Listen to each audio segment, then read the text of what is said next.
7 o'clock in St. Louis. You're listening to The Morning After, presented to you by Brown and Crouppen on 101 ESPN and on the TMA STL YouTube channel. Tim McKernan, Doug Vaughn, Martin Kilcoyne with you on the program. Jackson Burkett on the ones and twos. Chairman Kurt filtering phone calls and emails. It's a program that solicits your involvement by calling in, texting in, emailing in, or talking it over with other TMA listeners throughout the course of the program for 240 minutes while you watch and hate. Doug, it's a phenomenon that I know you're working on a study, and you're going to release that master's thesis sometime around prominent winter holiday. Yeah. Some of the hate is absolutely soul-crushing. When they call us names and won't leave us alone. Call me by your name. Yeah, it's disturbing, to say the least. And yet we soldier through it somehow. Yeah, we're champions, and I'm excited about it. Martin, you had the day off yesterday, and you ran into my Aunt Kathy. How about that? Doug, Aunt Kathy, a delightful lady. What was Kitty doing out in the Little house? school function that I'm at the church. They do the sign of peace, Doug. You turn around, offer peace. And then the woman behind me kind of looked and nodded. Then after, she said, Are you? And I'm like, here we go. Milton, Marvin, Morton, here we go. She said, are you Martin Kilcoyne? I'm Tim McKernan's aunt. And I immediately have the responsibility to say, I'm so sorry to hear that. Oh, no. Drop out of that, Jackson. That's my sister, Kathy. Yeah. She's a delightful woman. And I said, how small is our town? Her son-in-law was my mom's doctor when she had a gallbladder surgery. And my mom was there. And I said, son-in-law took the gallbladder out of my mom. And I said, this is starting to feel like Mayberry. But wonderful day. Thank you, guys. We had a great day with Holden, who's a loyal listener of the program. All right. Don't advise that. He's only 9. He'll often say, Papa, I was listening today. I said, oh, God, what time? Which is the proper response. But raring to go, guys. Raring to go. God bless America. Doug's convinced, Martin, that only, what do you say, 12 people live in St. Louis? Yeah, and there's only about 1,000 people in the world, because even if you go on vacation or something, you still see somebody you know. That's happened to me many times. I've told Tim that. Cousin John, whose birthday was yesterday. Happy birthday, Cousin John. Long-time listener. And John and I are in Galway, Ireland, Doug, having a few beers, maybe a few Bushmills against the rules there in the Irish part. You're supposed to drink Jameson. Oh, yeah, that is out of line. And a guy says, hey, Martin, what's going on? I turn around. Joe Neal, who lived on my block in St. Louis. Literally lives 3 doors down from my parents. Tam Avenue, Capital I lived Partners. on Walsh, and I said, I had to go all the way to Galway, Ireland to see my neighbor. Doug, that's that. There So you go, 1,000 that's how people it live in the works. world, and 12 people live in St. Louis. Something like that. That's the math. Well, all 12 are waiting anxiously to hear if you were going to lead with the Cardinal comeback win, the Blues comeback win, or the Hornets comeback win. And that's kind of ignoring what went on with the Blazers and with the Suns. Oh. So you've got about a 15-foot downhill left to right, running about 12 on the stimp. Let's see how you handle it. Well, I think it's easier than that. I think the Cardinals are the obvious lead. And Jackson shakes his head with the Hornets and LaMelo Ball. Oh, wait, don't care about that at all. Wow. The Blues game was kind of meaningless because they're out of it. Pittsburgh didn't play a lot of their stars. What makes you say that? Well, because I watched some of it, and they allowed comebacks of 3-0 and 4-1. They were ahead and didn't seem to care that they lost 7-5. They're already locked into their series with the Flyer. Oh, all Pennsylvania. Should be fun in the Quaker State. But it was a great comeback by the Redbirds, down by, 3 in the 8th, and came back. Weatherholt, a couple of home runs. Pozo, our guy, clutch hit in the 9th. And they win at 6-5. I'd say that's the lead. All right. Martin, do you agree? I do. Yes! A team that was about to lose its 4th straight, about to go under 500 for the first time. And then you kind of get that, oh, boy, wheels are coming off. Going to be a long summer. They needed that. And now 4-0 in extra innings. Pozo needed a big hit. Wetherholt needed to get going. That was, perfect scenario. Would like to have seen McGreevy maybe come out for the 6th. He was at 87 pitches through 5 innings. And I get it. If he comes out, then you say, well, then he's pushing 100. But you don't know. What if he does some real quick work there in the 6th? I thought they took Romero out a little early, too. Now, I guess Jose Ramirez had only faced JoJo one time and had a 3-run homer off him. So Is that too small of a sample size for your decision? 1 for 1 with a 3-run homer. Does that mean he can't get him out, Doug? I would still trust Romero over Stanek against him. That is You correct. turds are wrong again. No. Talk Blues hockey. That's from Medic 2007, Doug. As I told you, there are only 2 safe topics in this market with a certain demographic that I'm not sure I'm their person, and I couldn't be more comfortable with that, and that is Blues and Battlehawks. That's why I'd like you to work on that for your second master's thesis. Okay. After you release your first. Well, it was a nice win for the Blues, but unfortunately at this point it's kind of meaningless. I mean, a couple guys reached. Snuggerwood had 2, and Holloway had 2, so they got the 20 goals. They got all that taken care of. But in the big picture, the game didn't mean anything. The only thing I cared about in that game was if Bennington had laid a huge egg, and that was his final game at Enterprise. I was thinking that would be when it was 3-0. I was, oh man. What about when the fans wanted to score a goal with the empty netter, Martin? Yeah, that would have been kind of fun. Watch this. Shoot! Oh, did they yell that? I missed that. They should have if they didn't. Got it to Holloway, and he got the goal instead, 7-5. How do you do? Take the over. If you did, you were sweat-free.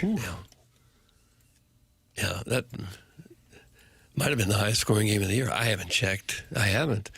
12 goals. I don't know if they played any other games where they had 12 goals. I think JR said, too, at the end of the game, the fans were chanting, "Let's go Blues." I don't know if you have a team that I can think of in our area. I mean, Packers fans, maybe, like where they're just on board every year. Hey, the team didn't make the playoffs. That's okay. We'll get them next year. In this bitter sports world we live in, where everybody hates every coach, every player, the Blues fans largely stay positive and supportive. It really is unbelievable. I would love to see the NHL attendance, some games that were played. Could probably look it up.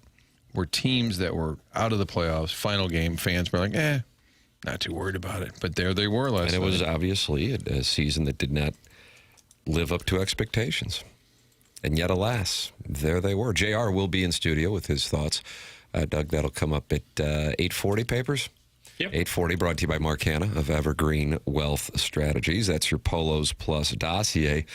I believe we will have friend of the program and the starter last night, Mike McGreevy, on the program for some nonsense on his way to the ballpark. Doug, is this a busman special? I think it is, yeah. Will we have to issue an apology via the Notes app on the Twitter tweets by not calling it a business person special? Yes, boy, that's on us. And with all of the businesses in downtown St. Louis, it should be flooded. There are a couple still there. What could they relabel it? If it's not a businessman special anymore, there was always the deal, a middle of the week day game. What is it, like a family law special? Friday. This is a good opportunity for family law. Doug, as the dad who sits there and goes, maybe that 21-year-old dancing over there is who I should dry hump at 3 p.m. You think that's happening down there? Women wanted to be like him, and guys wanted to be with him. I don't know that that's true. That is so naughty. Papers, you going to the game today? Papers? No, he likes that kind of scene you just painted. He's a young kid. You just go down there and just You want a father grinding on you? No, not Don't that. tempt me with a good time. No, I will not be at the Redbird game today. Of all the Cardinal games I've been to and looked around, it never occurred to me that it was a swinger's paradise. I'm not sure it's swinging so much as just,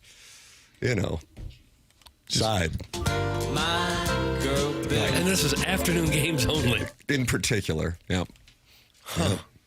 Weather's supposed to be Kids are in good? school, and, well, let's see what the word is. Is it sundress season? I don't know. I'm looking at the conditions here. Cloudy skies to the south-southwest in Creve Coeur, and why some showers are expected later this morning, and then perhaps storms roll into the area this evening, Doug. So I think they should be able to get into this game. Dustin May on the mound for the Cardinals before they head out on a road trip. And as bad as the homestand has felt, Chip Carey kind of noted this at the end of the game. Somehow they're playing for a 500 homestand and to win the series, because it's felt like they've been out of it for everything since Dustin May's start on Friday night. But alas, a win today, and they go 3-3 in the homestand, and they take 2 of 3 from the Guardians. And it all started in a game that, Martin, you made the observation, it looked like it was going to be, kind of a nothing loss. And then J.J. Wetherholt's second home run in the 8th inning made it realistic for an offense that really lacks depth to get back into the game. That went from a 5-2 game to 5-4, and you go, maybe, just maybe. And then it was Jackson's guy. Jackson says he should be out there much more than he is. He got the opportunity after an error.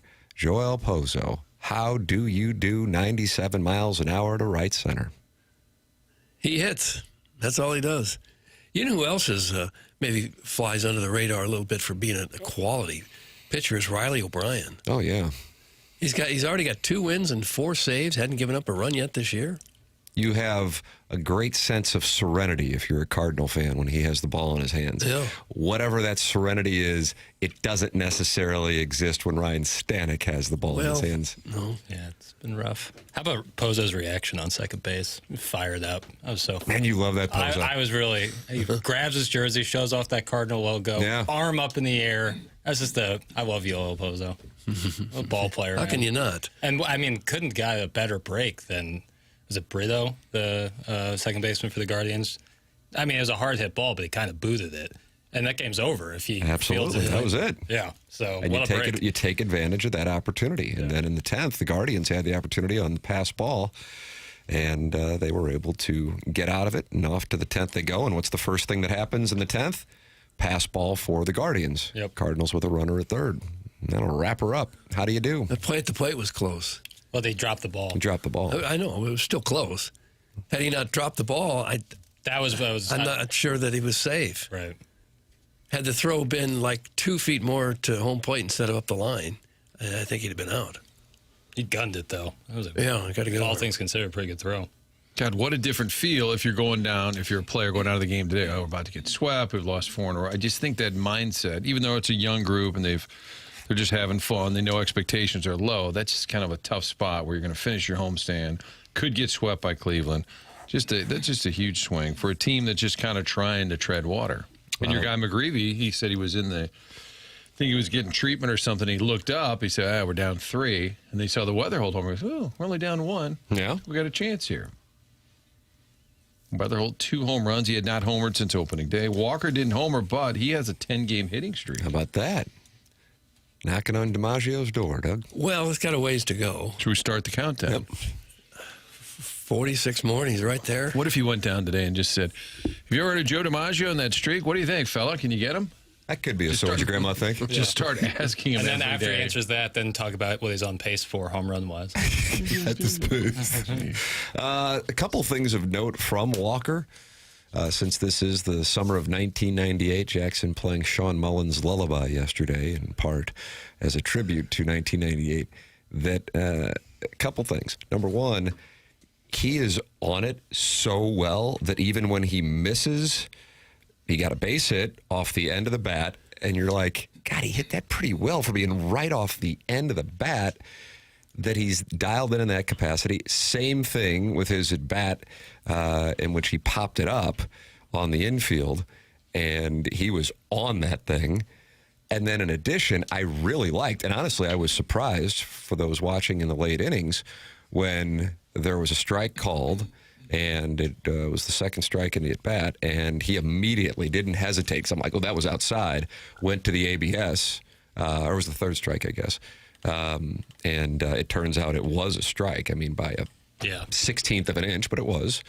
And I like that he's confident enough to do that. I'm not sure, had the system been around last year or the year before, that he would have done that. So even though he didn't have a home run last night, if you're looking at the progress and the reason to believe it's sustainable, those things stand out to me in at-bats that did not result in hits.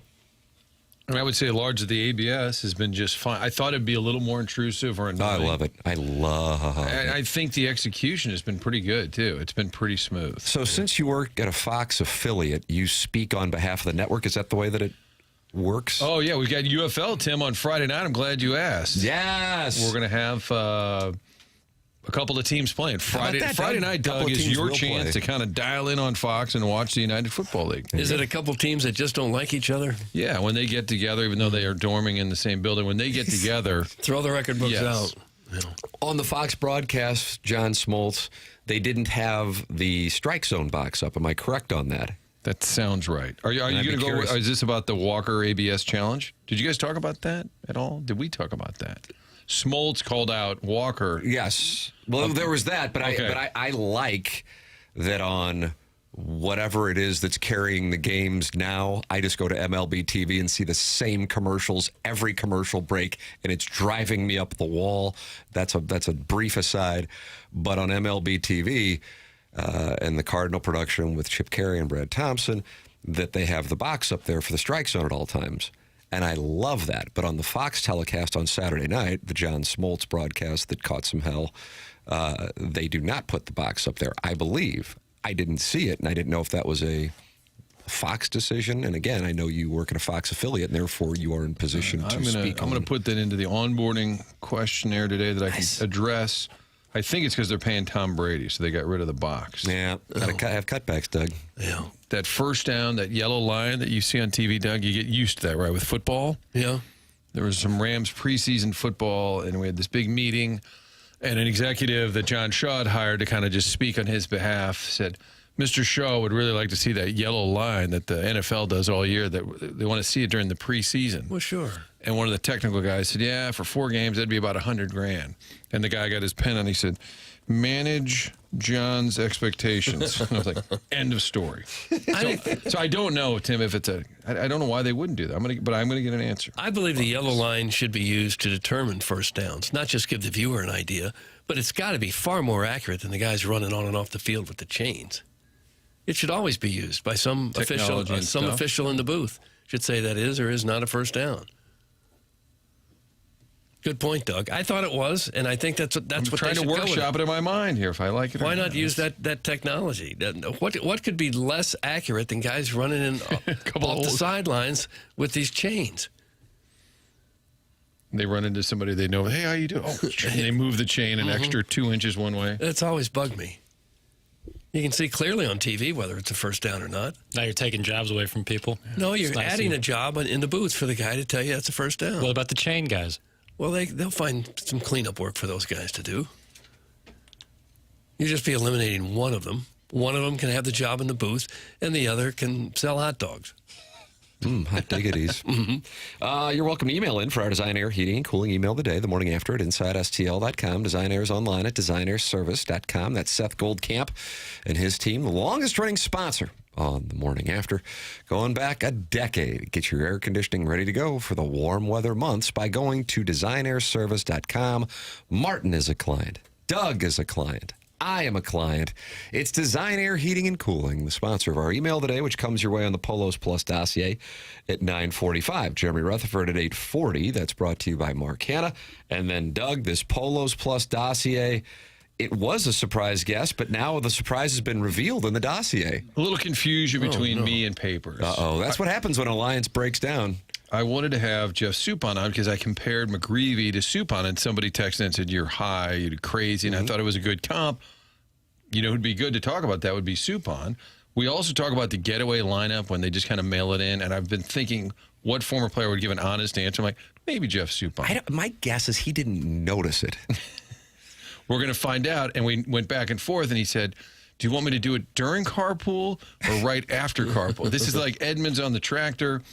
And then we came up with 10 o'clock Central. He's out in California. And then he texted back. He said, okay, cool. I'll drink a bunch of Jack Daniels and smoke Marlboro Red so my voice is ready in the morning. Oh, good. So he's perfect. He's getting that gravelly voice ready. So soup at 10. How about that? All right, nice. And I believe we will have friend of the program, Mike McGreevy, on his way to the ballpark for some nonsense. So there is your Polos Plus dossier for April 15th, 2026 here on the morning after. Brought to you by Brown and Crouppen on 101 ESPN and on the TMA-STL YouTube channel. We solicit your involvement via the phone lines. Kurt called in yesterday, Kurt with a C, 314-974-0101. Text into the Air Comfort Service text inbox, 314-399-9645. 888-203-1046. And then, of course, you are welcome to talk it over with other TMA listeners. 178 friends are in the TMA channel right now. Mr. Green Gene, not Mr. Green Gene. So there's a difference there. Yeah. He's talking to the Devil's Crotch and the Bridgeton Landfill Fume Huffer. And they're having a nice conversation with deep voice dude and DJ Patty Cakes. And they really want to hear more about that LaMelo Ball and Hornets comeback. So I guess I thought that was going to be the lead. Paper said he was watching the Cardinals game and not the NBA. Yes, that's Big correct. win for the local 9. I was really into the Cardinal game. I didn't want to change channels. And as you know, changing channels between sporting events now is a Not easy. high risk play. It takes 4 or 5 remotes. Yeah. Closing out the MLB app. Yeah. It's like jumping out of a plane and hoping you've remembered your parachute.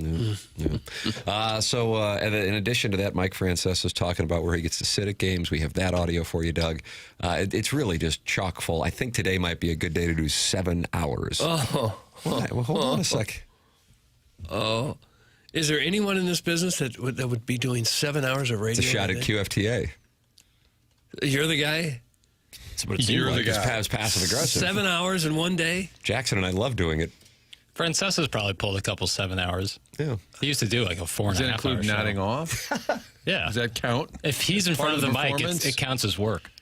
How do you wrap up a QFTA? If you're in the 2-3 hour range, like I can tell Jackson has to use the little wizard's room, and I That's it? feel bad. That's what happens. Or his ADD is like crazy kicking in, and I see him looking at his phone. I'm like, I can't tell if this is important or he's just starting to read other things. That would never be the case. I don't just sit here and start reading off like my phone, start texting people. Like if we're live, I'm going to be locked in. I thought it ended with a real high point. I guess it was the second to last QFTA we did. And I got to see what was on the dating apps in St. Louis by swiping through Jackson's dating apps. Huh. That was a maiden voyage. did he let you chime in or make selections or no? No. Just for viewing purposes. Just for viewing purposes. Yeah. But Jack, what do you say? You have like a 25% conversion rate when you reach out to a lass? Yeah, something like And that. I thought it would have been higher. I think a lot of it's just anytime you're on your phone, it feels like kind of like a video game. So I don't think it's as high stakes for some people. Whereas like if you get contacted directly, you kind of have this like feeling like, oh, I should probably respond to this. But because it's on an app like that, it's like, No. that would be And by conversion rate, you mean they answer you back or you actually That's get a right. date out of it? answer back. Answer back. I think 25% is low, right? That's what I thought. I just thought, and if anything, it's a compliment to you that I would think that you would do better than 25%. And I appreciate that, but I don't think it's about me. I think it's just the nature of That's the norm, you think? dating. Yeah. Are you using a picture with beard or without beard? Great question. Like there's one picture probably where I have like kind of half of what this beard is. What So- kind of action that's getting? Yeah. Anything at all? Red hot. Do you ever offer TMA swag as part of the first date? No, that would be bad form. God, that would be awful. That is maybe 23-year-old Jackson would have done something silly Oh, really? like that. Is that you right? would've- Maybe. I mean, if I'm trying to just think like you were when I would do desperate. something so dumb. If it was a 10 or something and you thought the Yeah. fish was You want wiggling this wiggling off the hook. cronky clown nose shirt? What about a gift card with maybe $23 left on it to the Egg and I? Kind of awkward when you go to pay. You think that ever worked? Fox Pardon? robot? I can't imagine it would work. That some girl who had their act together would say, I really wasn't interested, but if you could get me a gift card to the Egg and I, maybe. A used gift card at that. Right. Plenty left for a meal, but certainly not a round number. You pay for yours. I'll pay for mine. Mine's going to go on a gift card. Isn't there a rule when you're dating, like you don't do a gift card? If you happen, let's say you had one let's say you had a Citizen Kane's gift card. Nice. It's a Oh, Doug, a delicious treat at Citizen Kane. That's a rule that you can't use you know, that? like early in the What, you date. dating a Rockefeller? No, but just Gosh. like second, third date, and you're like, it has even though somebody gave it to you, it just has a bad look. I think it's further down the road. I'd say put it right behind the credit card, so maybe she won't see it. And you give them the credit card and the gift card. And if they say, oh, the gift card cover it, you live with it. Not me, man. I'd want someone who appreciates a good bargain. But if the girl said, oh, I don't like you, use the gift card, probably the wrong girl anyway. Couldn't agree That's more. what Jackson said. Yeah, couldn't agree more.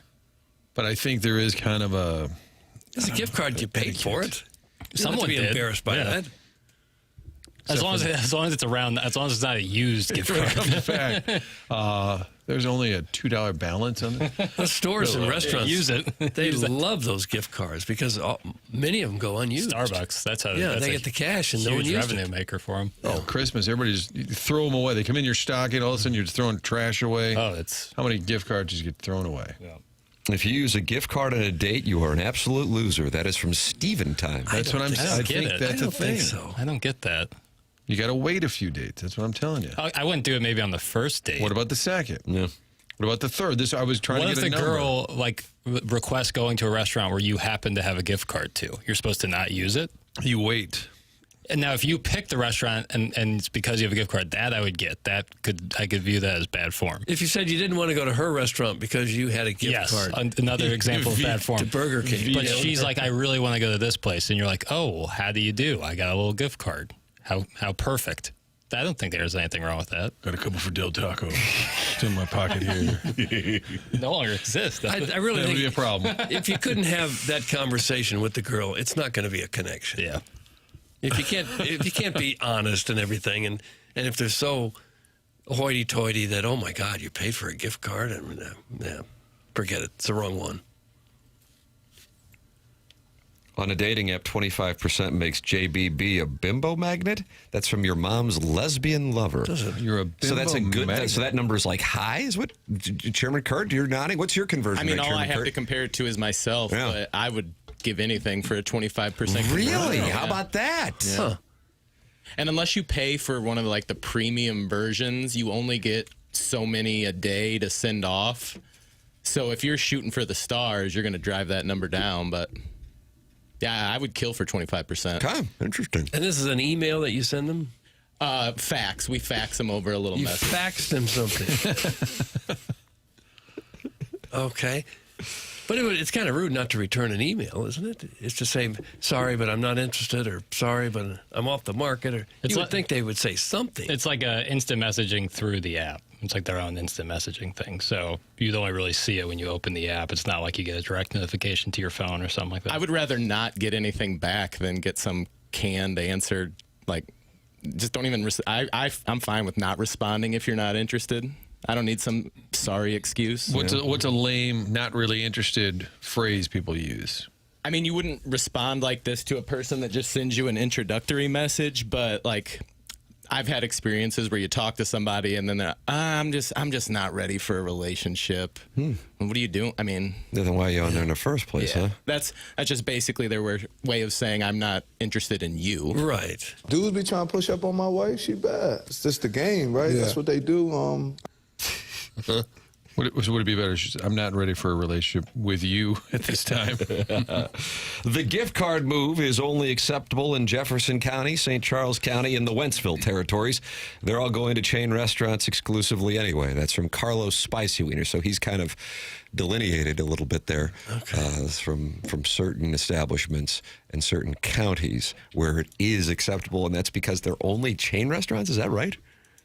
What do you go, Red Robin, bottomless fries? Delicious. Thank Oh, you. they have bottomless broccoli there, too. You can climb up the Jeffco hierarchy with a good gift card set. Okay. A good set. Like a wallet just full instead of credit Like card. you just frame fully- it. Well, Tim Patton has chimed in and says, I'm free for a date at Citizen Kane's. I'll go with you. Wow. Okay, What do Patton. you mean, wow? Who the hell is this guy? And a guy underlined. Doug, I don't know if anybody's watched the conclusion of DTF St. Louis, but the lines are blurred in 2026. How so? David Harbour and Jason Bateman. The lines are blurred. Blurred lines. That was Robin Thicke, T.I., and Pharrell. And then they were sued by Marvin Gaye's estate, and Emily Ratajkowski was in the video. Am I right on all these things? 2013? I feel like I'm right. Sounds right. Yeah. Blurred lines. And Alan Thicke played hockey, kind of? On the side Yeah, he of would that? come in for Kelly Chase's charity events, if memory serves. And, of course, Doug, he was Jason Seaver on Growing Pains. Right. With the great Kirk Cameron, who I thought might be the surprise guest today. He would be good. But now we find out that the surprise guest is no surprise. It's Jeff Suppan at 10 o'clock, Jeremy Rutherford at 8:40, and then perhaps Mike McGreevy for some nonsense on his way to the old ball yard after he got the start last night in the Cardinal comeback win. Get involved by texting and calling and emailing and talking it over with other TMA listeners in the Michelob Ultra YouTube chat. The program is called The Morning After. It's presented to you by Brown and Crouppen from the Stiefel Studios. This is TMA.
Oh, here it is. Blurred Lines.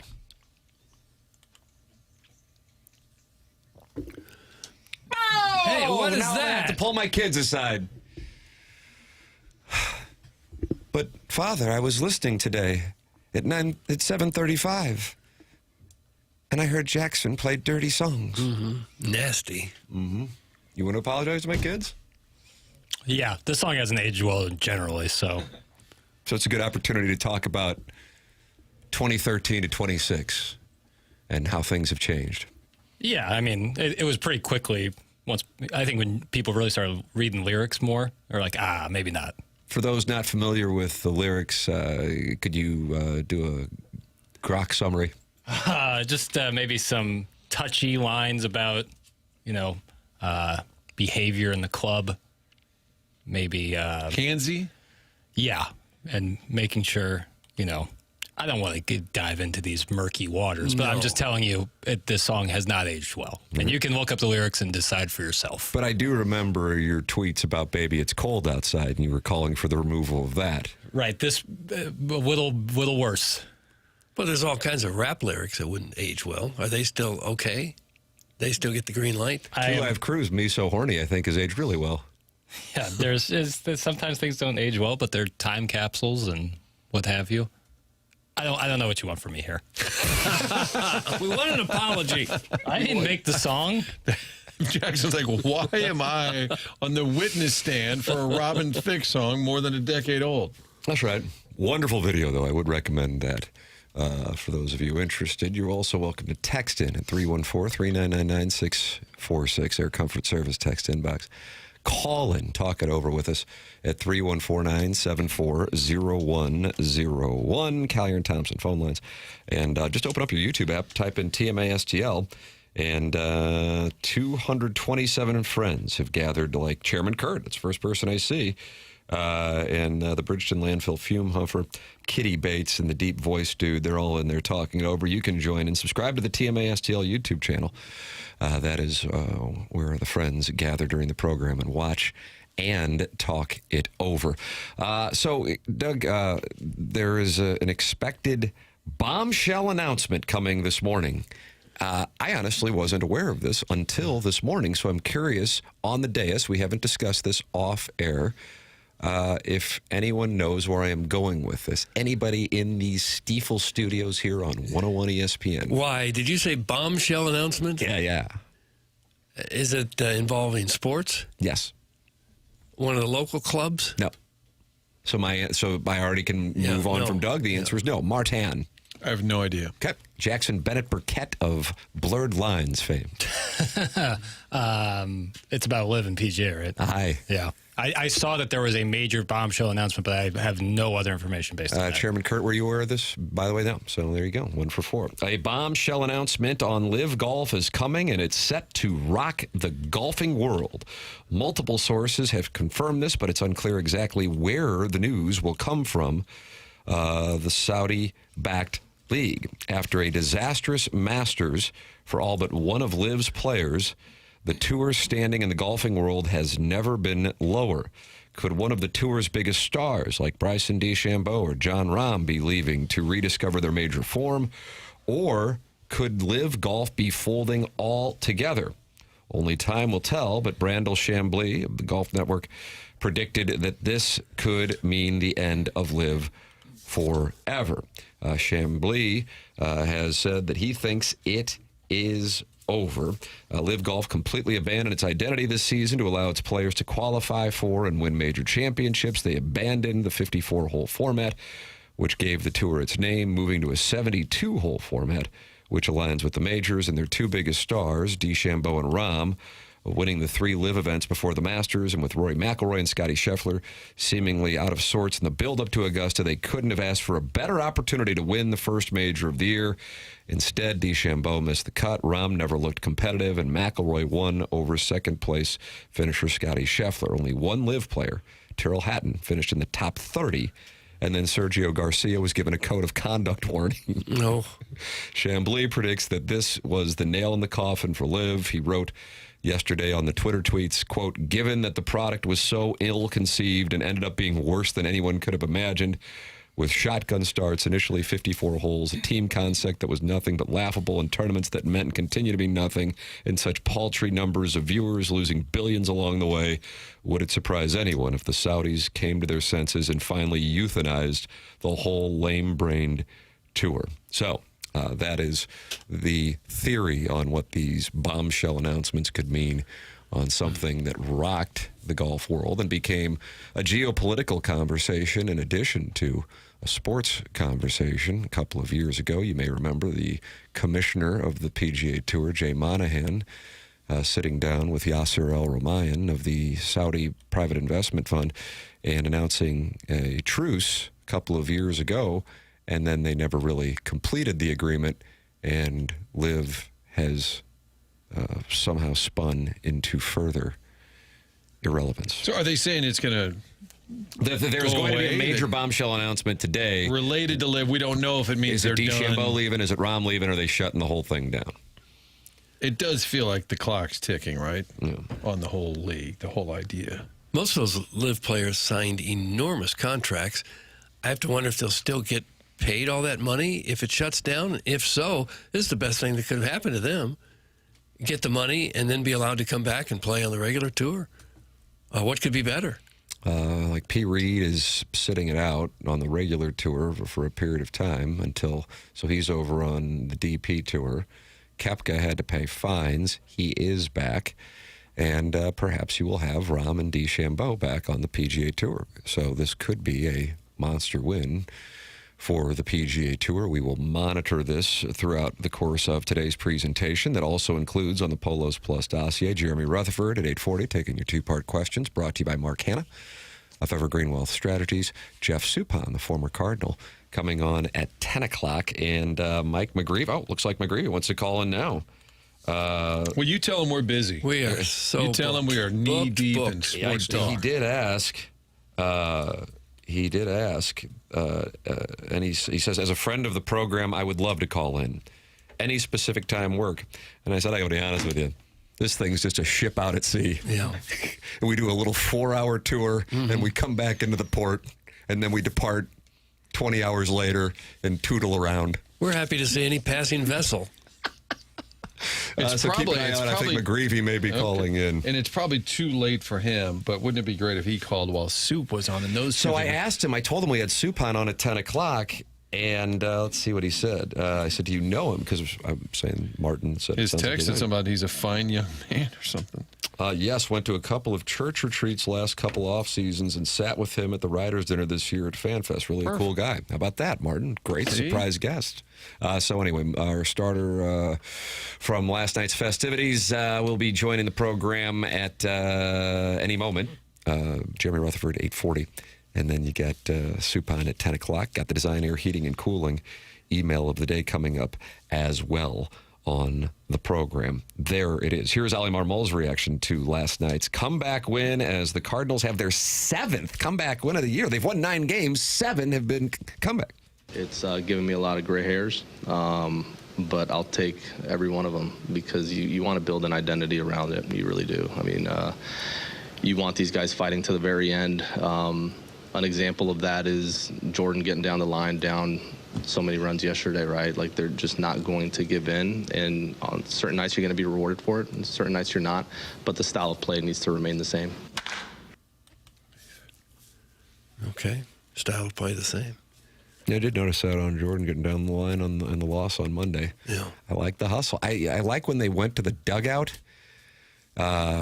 and the enthusiasm there. Like, everybody's up on the top step. Like the Pozo hit, you thought it was like a playoff game in October. Well, I mean, when Church hit the game-tying home run in the 8th inning against the Nationals in front of, like, for real, like 1,500 people, and he's turning to the dugout and flexing. I mean, that's something that I think people like to see. And I realize, again, I want to reemphasize anytime, because there's a lot of people who I guess are pulling for him to lose. I don't know what this is about, but whatever. You know, Doug, some people like some things, some people don't like other things. Right. I don't think anybody is sitting here going, hold on a second. Maybe they can compete with the Dodgers. You kind of recognize what it is, but it's refreshing as a sports fan when you see enthusiasm from a team. And I think the biggest thing is that you might have this guy who had a bunch of hype, justifiably so. His numbers actually compared as far as his data to Aaron Judge, and then comes up and just doesn't have it. Find it, at least for a very small sample size, but that certainly gives you reason for encouragement from a big picture standpoint. And then last night, Wetherholt, with not just the 2 home runs, but also an absurd catch on that line drive. I mean, that was ridiculous. Hell, the guy who hit it, now I would call him Rocchio because of the great Matt Rocchio, but he goes by Rocchio, was like laughing about it and kind of like tipped his cap in a way for the catch because it was just so ridiculous. So, you know, it's fun to watch. I look forward to watching it every night, and I think a number of people feel the same way. And, you know, as a sports fan, you want to see your emotional investment reciprocated by the people that you're pulling for.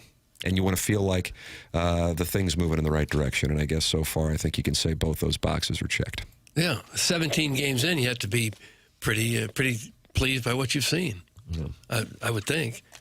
We got the future phenom Wetherholt, who's here, and for the most part, is producing. And then you also have the former labeled phenom, who's off to an incredible start in Walker. So 2 of your biggest names are doing things, too, to give you hope for the future. Joining us right now to give us some perspective. He had the start last night. Friend of the program, Doug, joining us on the Callier and Thompson phone lines here on 101 ESPN, Mike McGreevy. Morning, Mike.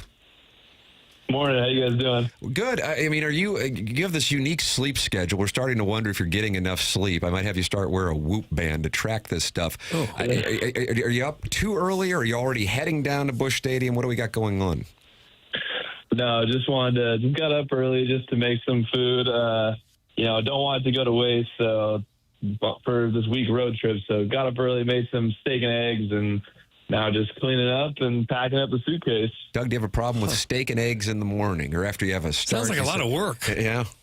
A lot of work to make a steak. No, not a lot of work. I mean, nice and easy. I got it down to a science. I mean, made the steak last night, just, you know, cut it up, put it in like a Tupperware, and then heat it up this morning. So, you know, I prepare. Doug, he's a food prepper, it sounds like. But I'm just wondering, he said going on the road, you don't want to go to waste, Tim. Are we still saving money for the wedding? We got to be careful here with the steak and eggs going to waste, Doug, in this economy. Exactly. In this economy, we can't be having food go to waste. Well, I know they feed you at Busch Stadium. Do they give you take-home boxes that you can take some of that home with you? Yeah, they do. But, I mean, you know, it's just a nice little escape to cook for myself as well. Huh. So did you get home from the game last night and whip up a steak? No, I mean, absolutely. But, I mean, that was for this morning. Wow, prepare to prepare. Did you get that? Prepare. Boy, it's hard to cook a steak and not eat it right on the spot, though. That's tough. Yeah, it really is. Mm-hmm. I was looking at my chops last night. I'm like, I can just eat this now. I was like, no, I'm going to do it tomorrow. That's the discipline. Tim, it's almost as if professional athletes have something we don't. Yeah. Discipline, talent. Yeah. I respect the whole thing. What did you think of your performance last night? Yeah, I mean, not often you see 9 lefties in the lineup going against you and 9 good ones at that. So there was really no letting up in that lineup for sure. I mean, a reporter asked me last night, like, oh, do you game plan any differently? And I said, no, because it's just hitter to hitter. But the only time where the 9 lefties really hurts you, like in that 4th inning, I think it was, maybe the 3rd, guy gets on third base, less than 2, and it's like, okay, maybe we can pitch around this guy to walk a guy, get to a righty, but it's like, no, it's another lefty, so kind of have to go at him. But I was happy with how I handled that lineup. You know, the 2 solo homers stink, but solos won't hurt you, like I said last night. And, you know, I was very happy with how I handled that, and I was actually glad to get Jose Ramirez back for him hitting a home run, a ball that was 2 balls out of the zone. You were at 87 pitches through 5. Do you guys have a discussion, or do you know at that point you're done, or do they say, how do you feel? Tell us how that decision is made. The coaches were definitely going over it. They didn't talk to me until like the 2nd out in the bottom of the 5th. I knew my pitch count was getting up there. You know, you're facing the 3-4-5 hitters coming up for the 3rd time that game. And in that game. So I kind of knew my night was coming to an end. It would have been nice. I think had we scored one, they might have gave it to me. But, you want to preserve the lead, not let Jose Ramirez see it for the third time. So I understand the call and worked out in our favor, which is great. But, just got to be a little more efficient early on if I want to get that sixth. On the day after you pitched, when you know you're not going to play today at all, can you show up 5 minutes before the national anthem, or do you have to get there and stretch and do all that stuff? Well, what will you do today? Yeah, so there's a lot of players around the league that take a spa day, which is very beneficial. Just spa day is just showing up, going to the hot tub, cold tub, get a massage, maybe sit in the sauna a little bit. But I have not adopted a spa day just yet. I like going in, getting a really good lower body lift, maybe some squats, deadlifts, get my arm care. I run. I do a lot of these just different recovery things that help me. So today might be busier than my actual start day, just from start to finish when I get to the field versus by the time the national anthem starts. I'm constantly doing stuff. Do you feel your arm on a day like this is still a little tired from last night, or no? Yeah, I'd say so. I normally don't feel it when I wake up. It's always just like, hey, like, if I were to play catch, I'll let you know how it feels. I can only imagine, probably doesn't feel too good right now. But while the pitch count got high, it didn't get stupid high, like throwing 100 pitches. So I can imagine it might not feel terrible, but still going to be smart today. Just maybe, 15, 20 throws, just get the arm moving a little bit in preparation for my next start. Cardinal starter Mike McGreevy with us here. Doug, friend of the program, with us, fresh off of some steak and eggs this morning before heading down to Busch Stadium a lot of protein for the game against the Guardians, and then off on the road trip the boys go. Once again, two of your cohorts from the youth movement, J.J. Wetherholt and Jordan Walker, flashing here. And last night, Wetherholt not just with 2 home runs, but how about that catch he made behind him? Yeah, that was after Rocchio hit that ball, I was like, dang it, it's a single, bad pitch. And then all of a sudden, JJ's catching it, and he's probably, 50 feet in the air, it looks like, that jump. I didn't know he had hops like that. And it was funny, Rocchio stopped about halfway down the first baseline, was just staring. And I was in awe like him, and I'm looking at him, he looks at me, I'm like, damn, sorry. I kind of give him some credit. I kind of look at him in the mouth like, hey, like, good swing. He's like, yeah, thanks. Like, damn, I'm still out.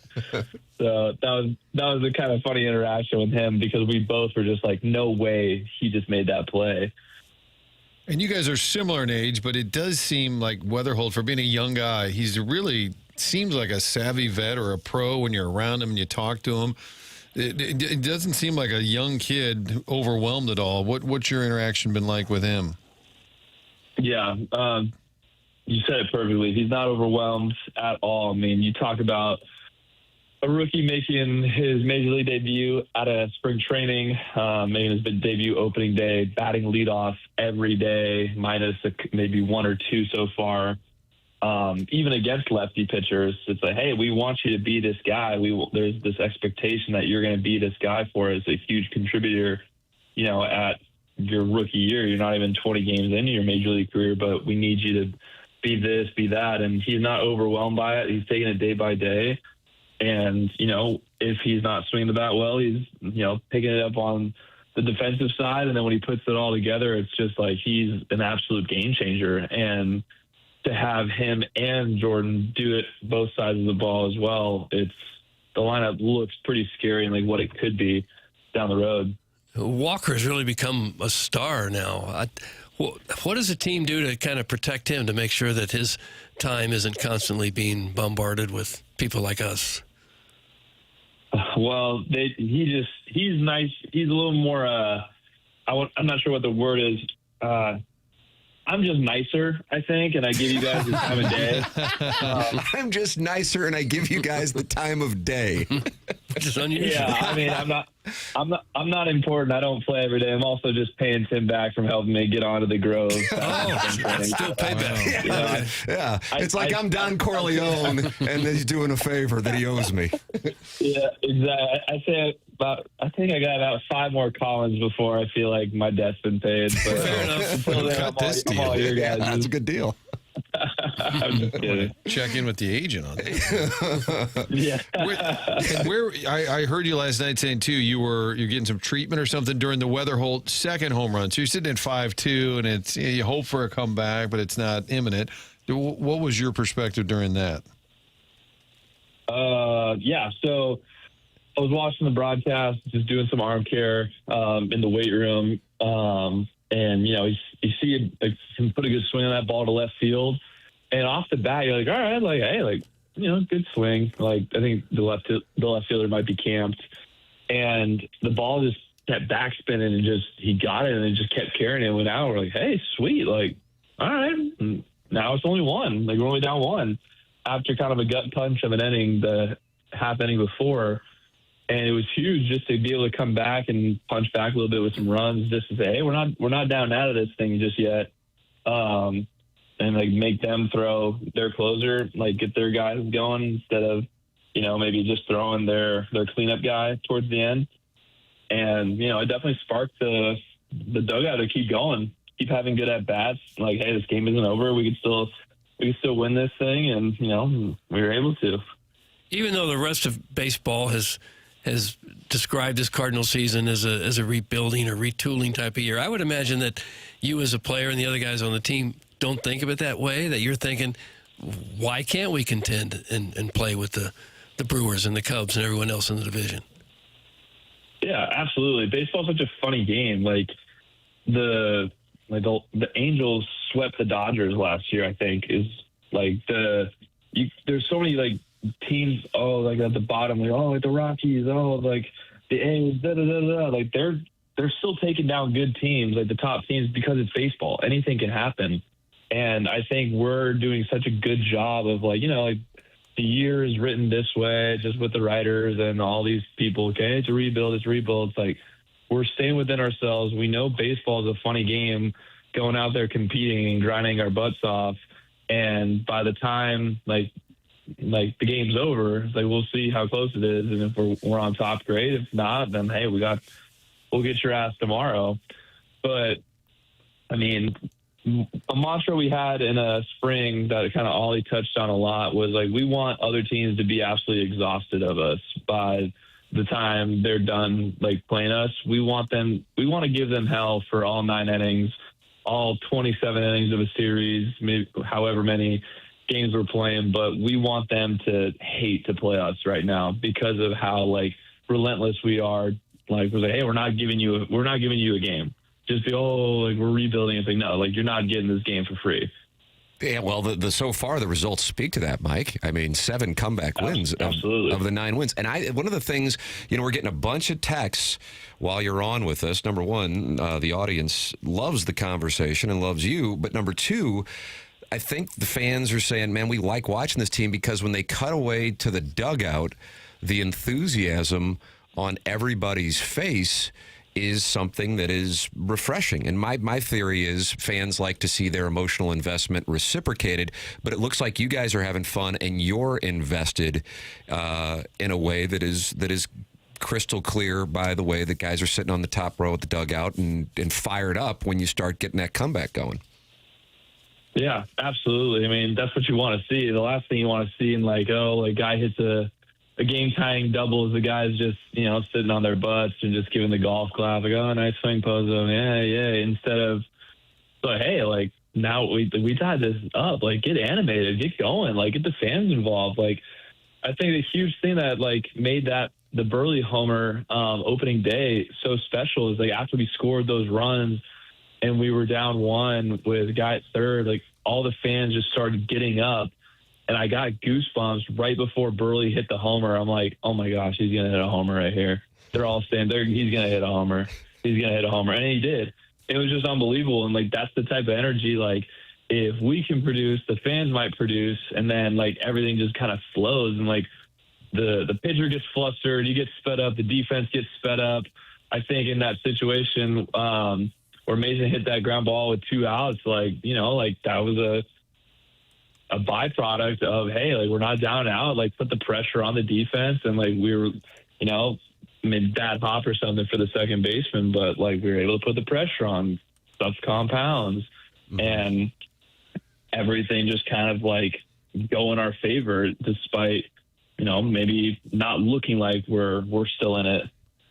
Not a lot of veterans in that clubhouse. Who are the loudest voices? I feel like Burleson could be a guy who's taking a lead, Mason win in a certain way, but it's usually an obvious room where there's a guy who's been around a long time. You just don't have that. Are there a couple of voices who are more prominent than others? Well, I'd say Mason's is definitely the loudest when, you know, we're sparking a rally, JJ or Walk hits a homer. Mason is yelling bloody murder in the dugout. Like it's like, oh my gosh, like I'm preaching on like, hey, getting hyped and like supporting the boys, but every now and then it's like, dude, you're gonna lose your voice. Like, we're in the second inning. Oh my gosh, but it's awesome to see, and like that's the same guy Mason's been since like being in high A with him in Peoria. It was a guy who's just like always like for his teammates. He's always hyping them up. And like it's everybody. It's absolutely everybody in that dugout. Pozo had that big hit last night in the 9th inning. When you hear his story, you can't help but root for the guy and love the guy. Is he as popular among his teammates as I think he probably is? He's more popular among the teammates than what it's led on. Everybody loves that guy. Always shows up with a smile on his face. Works extremely hard. You know, isn't catching quite as much, just with Vaughn being able to get back there now more often, but he's still coming into the pitchers meetings that, you know, like say like maybe 2.5 hours before my start, we're talking with Dusty and going over like the lineup, and Pozo is taking notes and giving opinions like he's the starting catcher. And it's just awesome to see. The guy works hard. No wonder why we got him back this year. And just a great teammate to have. And I was so happy for him because he's just wanted that ball to fall. He's been hitting the ball hard. It's just been right at guys, kind of like Yvonne. And for a hit to kind of come in that way, that situation, he's like, I needed that for my confidence a little bit. He's like, gosh, like they were finding the glove too many times. So he's like, I'm glad that one fell. Yeah, that thing was ripped. Hey, Mike, we got Jeff Suppan coming on the program at 10 o'clock. Now, Martin's theory is there are some similarities between you and Suppan, and that's a hell of a compliment. He had a great career. And then he was the starter for the Cardinal Game 7 against the Astros in 2004 in the NLCS, and the starter for the Cardinals in Game 7 of 2006 against the Mets. And you guys actually know each other a little bit? Yeah, I got to meet Suppan. Went to a Catholic church retreat at San Luis Rey in Oceanside, California. Met him along with Mike Sweeney. And he was I had no idea he was a Cardinal. I mean, granted, I'm not as well versed in my Cardinals history as I should be. I'm not gonna lie about that. And so when I heard like him talking Cardinals, like one day we're getting like dinner right after a part of the retreat. Like, oh, like you played with the Cardinals? Like, yeah, like, I played in a couple of years actually. It was like, told me about it. I'm like, oh no way! Like I'm with the Cardinals. I'm hoping to make the team out of camp and all these things. And like we get to talk, and I'm like, dude, this guy's awesome. Like, what the heck? And then I see him over Fan Fest, and like I sit next to him at the writers' dinner, and we're just talking. And he's just what a great guy to, you know, kind of have in your corner, share a couple things with. And I mean, like, if I have the career like Jeff Suppan, I mean, oh no, like, fine, oh no, sure. Yeah, you'd be sitting pretty. All right, final one for you here. Jackson set the over/under at Boone Valley for you. It's 75.5. Yeah. Let's take a look at it. No, it was a great day of golf, that's for sure. Drove the absolute heck out of the ball. I shot an 82, so the over definitely hit. But I kind of knew going in, I'm like, okay, like par bogey golf is definitely going to be the play. I have no idea what the greens are going to be doing, like, you know, how the layout is. But my drives were great. Approach shots were great. It was just the putting and the chipping around the greens I thought were not so great. But I expected that. So I'm assuming next time that over-under, maybe 75, 76, 77 is definitely more doable. But had a couple good looks at a 10-foot eagle putt on 9 and was able to clean up for birdie there. Had a couple birdies, and, I hit the flag stick on 15. It rolled 50 feet off the green, so I ended up doubling that. So it's bad beat right there. It's just terrible, but I'm looking forward to getting back and trying that again. But, I mean, what a beautiful course. It was a great day of golf. Yeah, it's one of the best ones in the St. Louis area. And Jackson was, off air, was really disappointed with you shooting an 82 because he felt like he stuck up for you with that 75. Yeah, I mean, I appreciate the looks, but, it's guys, us athletes, we fall short sometimes. Doug, I've got McGreevy at a 3.3 index. Do you feel like you're playing to that, or is that a vanity cap? You a sandbagger? Where are we? I mean, I got to input the Boone Valley score still, so it might be going up. Oh, it's going to be going up. Huh. Yeah, this guy just. I mean, maybe. I mean, it said the rating here. I got the scorecard right here. It says the slope rating is a 142 from the tees we're playing. I'm like, dang, a 142. That might be going down at that point. That's a high number. Yeah, as well as a legit golf course. It's a legit golf course. That's a legit golf course. No kidding. Tim, I'll be down there later today holding the boys accountable if they don't win this series. And if I see McGreevy, I don't talk to him. I just give him a head nod. Like, it's kind of this TMA thing. Like, what's up? Yeah. We don't talk. We don't talk. It's like a Jeep thing. No, yeah, it's the Jeep wave. Mike, congratulations on another victory last night with you as the starter and a rock-solid performance as well. We always appreciate it. The audience absolutely loves the conversations. So thank you, and enjoy your steak and eggs, and enjoy the trip to Houston, man. Sweet. Thanks for having me, guys. All right, Mike, take it easy, man. It's Mike McGreevy with us here on the Callier and Thompson phone lines. Doug, good to get his perspective, and he is becoming a fan favorite during these conversations. I don't know how you cook a steak and not eat it right then. Discipline. That takes some real discipline. Maybe a bite or two, even. Yeah, I couldn't do it. Just a sample, make sure everything's all right. Yeah. And then maybe 3 or 4 more samples. There's so many questions that were coming in on the text line. Ask him about Yachty, ask him about, and then a bunch. What kind of steak? What kind of steak? People would probably be upset with him for how he's cooking it. Tim, does Mike like burgers and wives? That's from the recovering alcoholics. That was another question that came in, Martin. Hey, Mike, I want to slap your big butt cheeks. Right. I heard that start to sneak in there at one point during that interview. I said that. I gave him a... Hey, Mike. Hey, Mike. Hey, Mike. Hey, Mike. And this text line tends to hate everybody and everything, but it seems universal. I think Lisa called him Baby Wayno. Everybody said this guy is just himself. You can tell he's just having fun. He's a natural. And he owes Tim a certain amount of appearances. I guess that was the deal. Do we need to ration how we use these? Because we're about one for each start at this point. We're going to burn through these. That was the deal. There will come a time where I will collect on this favor. But until this time, just consider this a gesture on the day of my daughter's wedding. Oh, gosh. That's what you told him. That's what I said. Mob boss. That's what I said. Well. And Dustin May, same thing? I don't think he was up for a deal. That's kind of my read on D. May. Yeah. I don't think D. May will be the guy that we can reach out to and say, hey, you want to come on the show? Probably not. But I got you on the golf course. Thanks. What's that? Who? Yeah, I remember you. Yeah. What do you need? Yeah. Oh, just quality start today?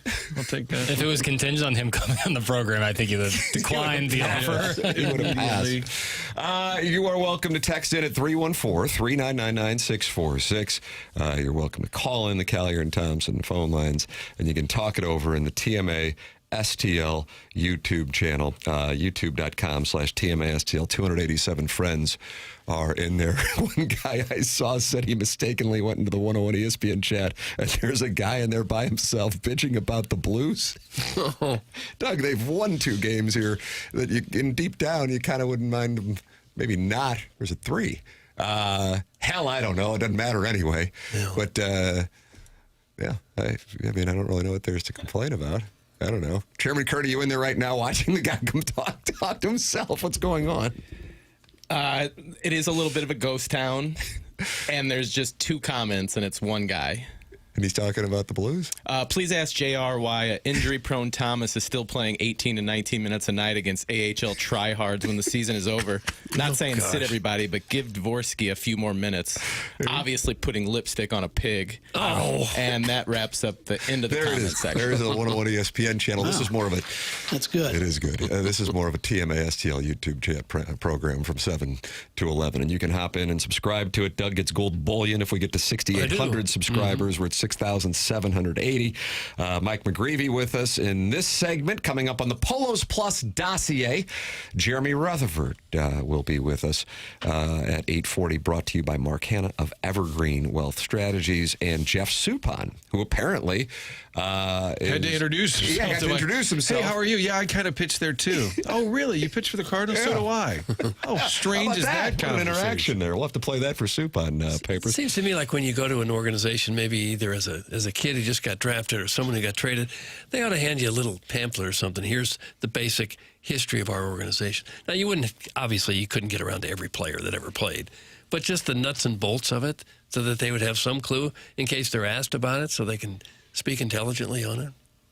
Just a little cheat sheet. Yeah, wouldn't you think that might be, maybe they do it. Like 20 years ago, Stan Musial's a guy who might come around. Here's a little bit on what he did. Here's when we won World Gibson, Series. You might see this guy around.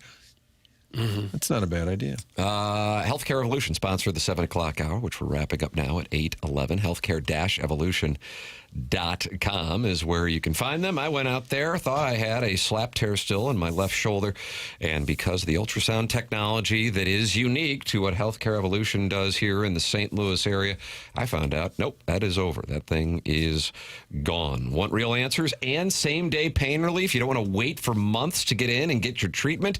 Go to healthcare-evolution.com. No waiting on appointments, no waiting on answers, no insurance hassles. Healthcare Evolution will give you real answers and same-day pain relief on the spot and get rid of those nagging injuries. For the month of April only, TMA listeners get a 10% discount on any shoulder problems.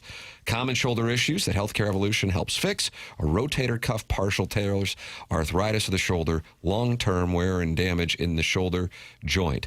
Don't forget, TMA listeners get 10% off all shoulder issues this month only. It's healthcare-evolution.com. Go there and see firsthand the same benefits I've received by going to Healthcare Evolution. The program's called TMA. It's presented by Brown and Crouppen on 101 ESPN.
AutoLoanPro.com. That's the website to head to if you're in the market for a new vehicle. Not sure what you can get approved for? They will make it simple and get you into that vehicle. Little to no money down. Best rates possible.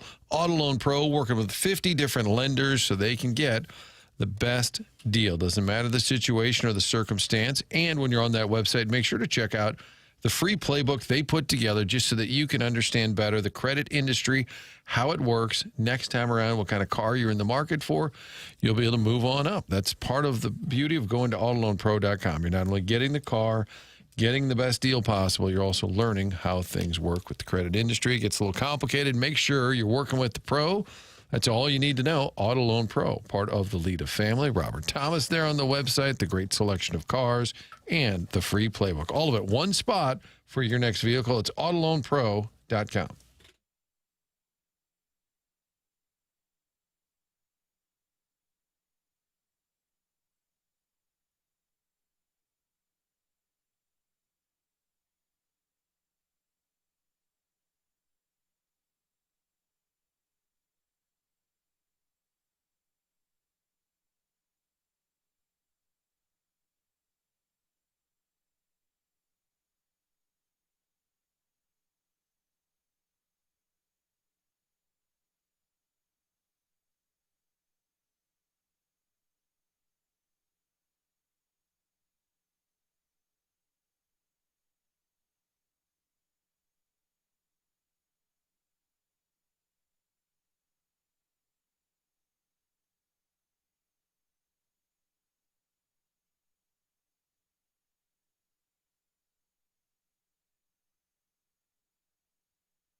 This is Jackson with the Sports Center update. It's brought to you by Universal Windows Direct. Cardinals win last evening. Back in action today to try to get the series against Cleveland. 12:15 first pitch. Dustin May on the mound for the Cardinals. That was another Sports Center update brought to you by Universal Windows Direct. You'll be saying, I love my windows.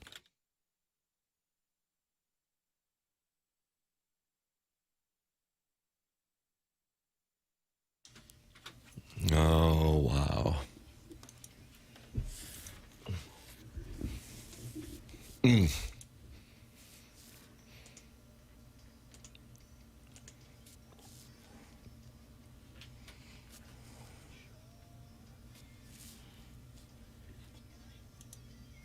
Johnny Gill, Doug. Is that who it is? Yep.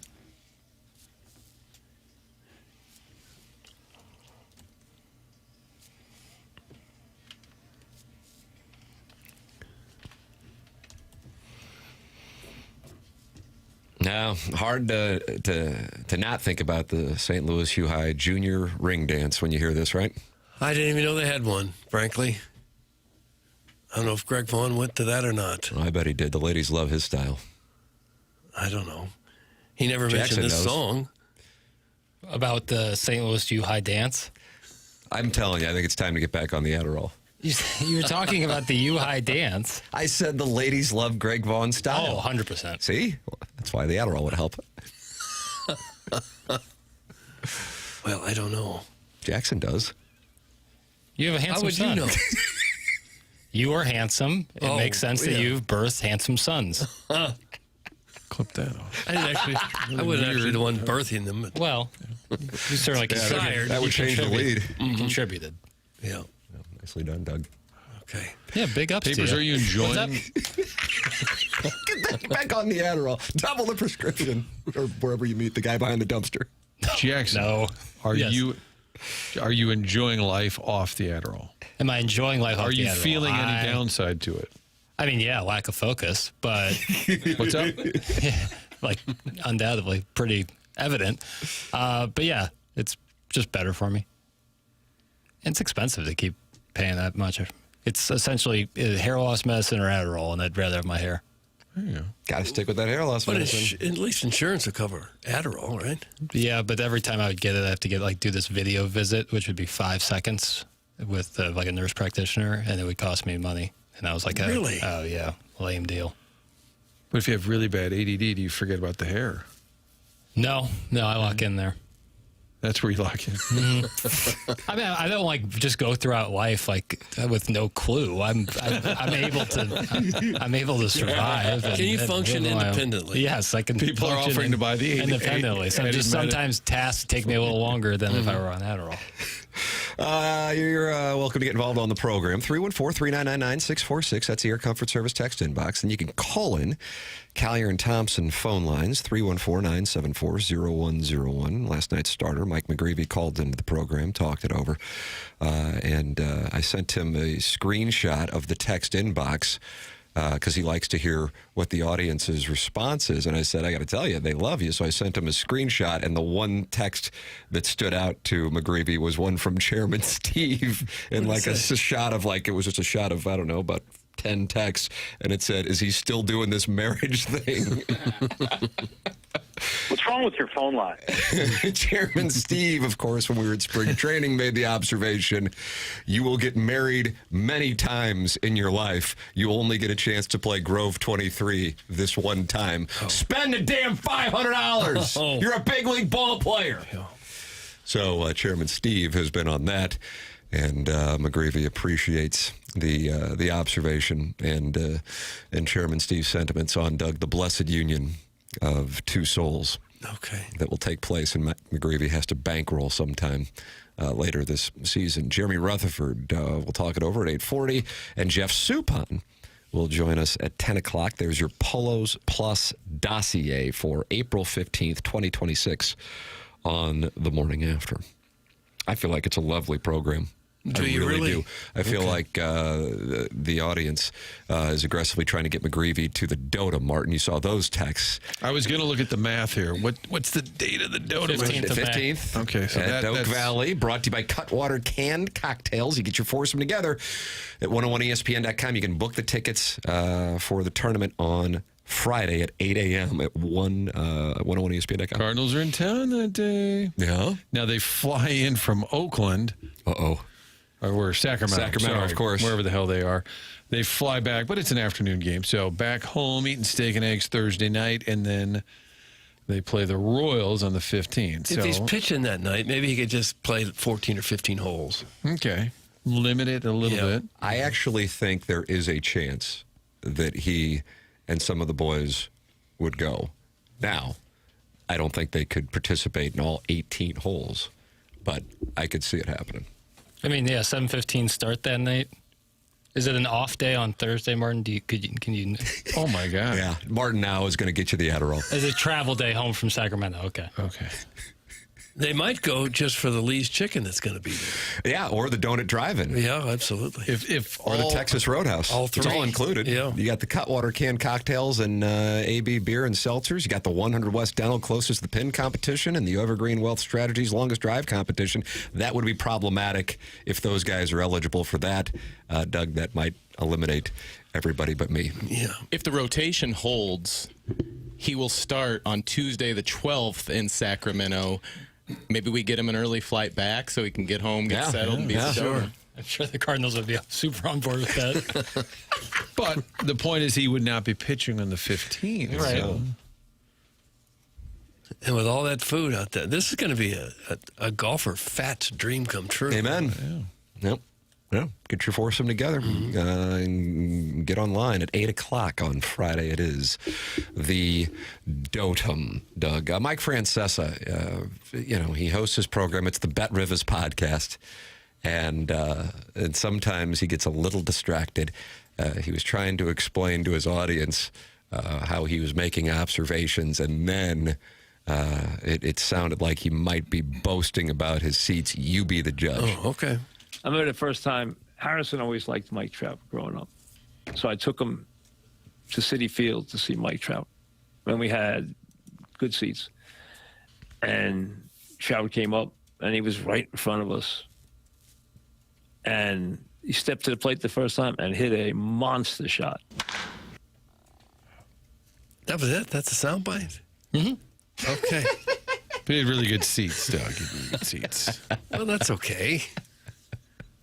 Mike Trout, There's a clip before where he talks about how he never ever talks about how good his seats are, and then he talks ad nauseum about how he sat. That's what I was looking for. Those legend seats. Is that available? That audio? It's like 2.5 minutes. Oh,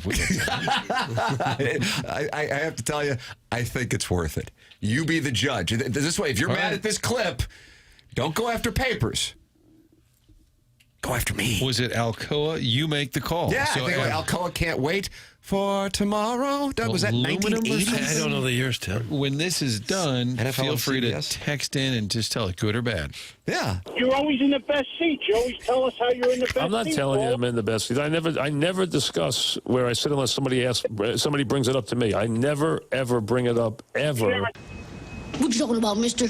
I was sitting in the giant seats where, meaning the good giant seats where the family sits. Because I think, if I remember right in that game, Judy Parcells was sitting next to me, I believe. I could not see his legs from where I was sitting. So, I had a good seat, but it's just that sitting in my seat where it's always been the same right on the finish line, I thought Real Quiet had won. And, people talk about winning it, Real Quiet. I was sitting here on the finish line, and I thought Real Quiet had won. I mean, that's how close the race was. You're 0-0. The building very tense. I was in there. I was sitting right behind your bench. You're in there, Game 7.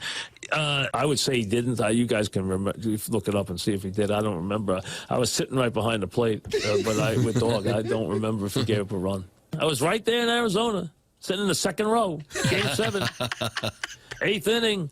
1, 2, 3, struck out the side, gave up a single, struck out the side. Lee Mazzilli come off the field, said, one more inning, this is over, winked to me as he ran back out. You know what? I sat right on top of Pujols. I didn't tell you. I mean, we sat, basically, Pujols sat in our lap. We sat right there, right on top of Pujols. And I watched Pujols. I never discuss where I sit unless somebody brings it up to me. I never, ever bring it up, ever. I was thinking this as I was watching the Red Sox celebrate just a few feet away from me. Because I was sitting really close to the Red Sox dugout. Actually, I could see into the Red Sox dugout.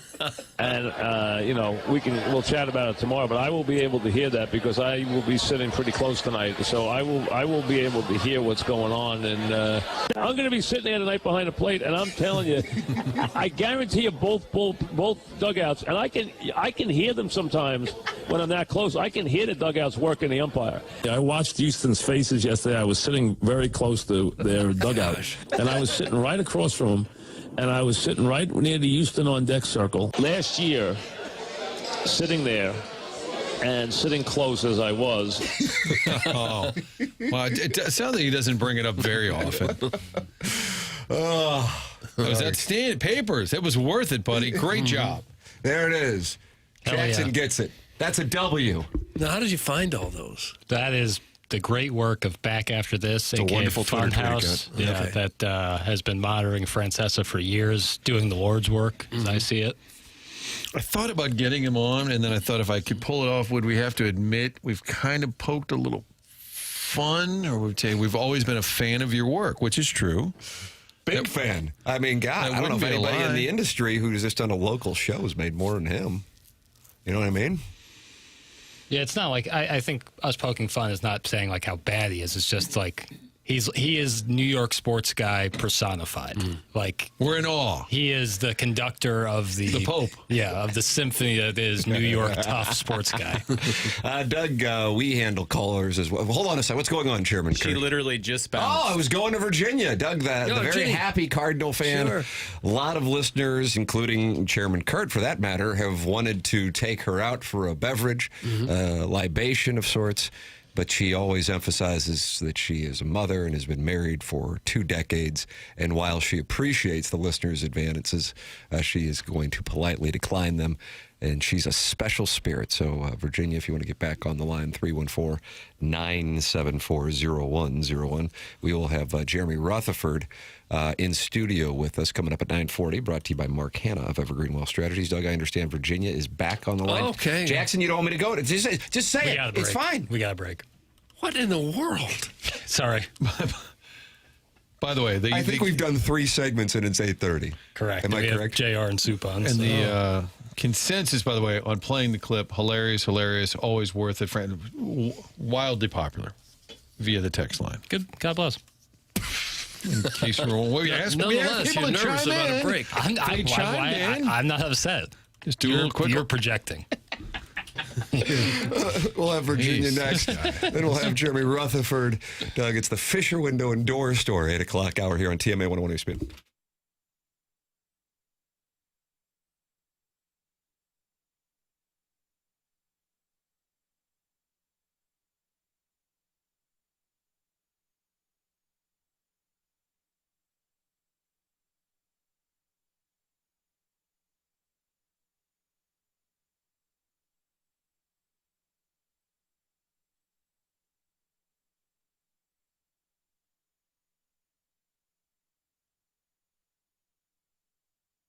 Michael's Flooring has been family and locally owned for over 30 years. Michael takes great pride in helping and making sure his employees are happy and making a great living. You can go online right now.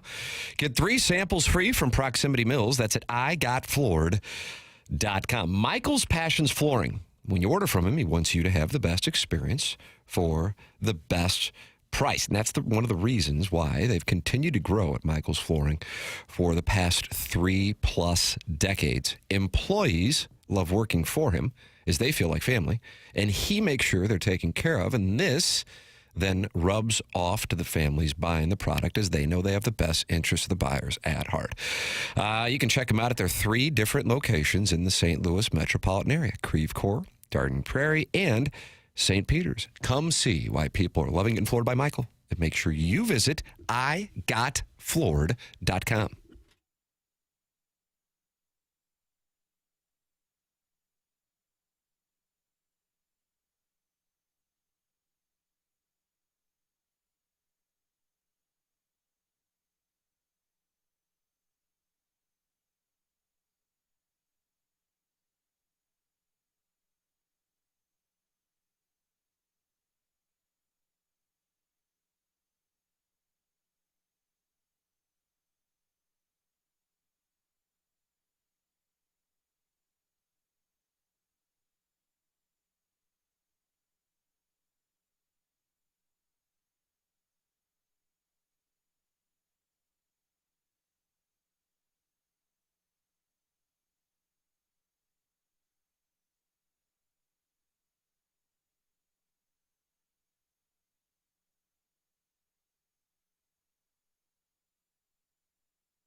I guess it's Ween Wednesday, and it's the sickest one yet, Feels like it is, yeah. And there's a couple of Weens?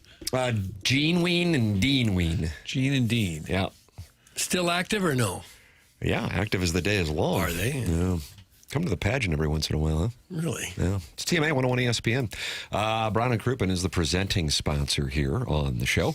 And we are in the Stiefel Studios on 101 ESPN and the TMA STL YouTube channel. Brown and Crouppen online at getbc.com, or you can call 314-222-2222.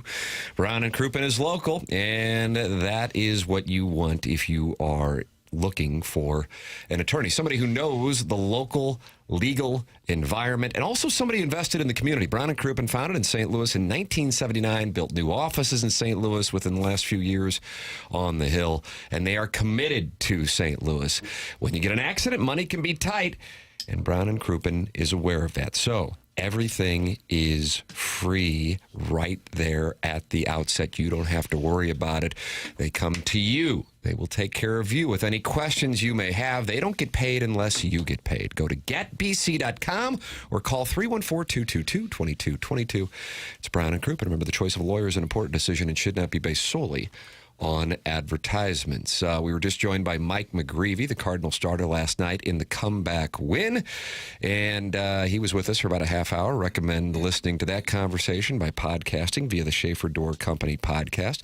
Got Jeremy Rutherford coming up on the Polos Plus dossier in the studio, taking your two-part questions. And then Jeff Suppan will be with us at 10 o'clock. In addition, we have the Design, Air, Heating, and Cooling email of the day, the morning after, at InsideSTL.com.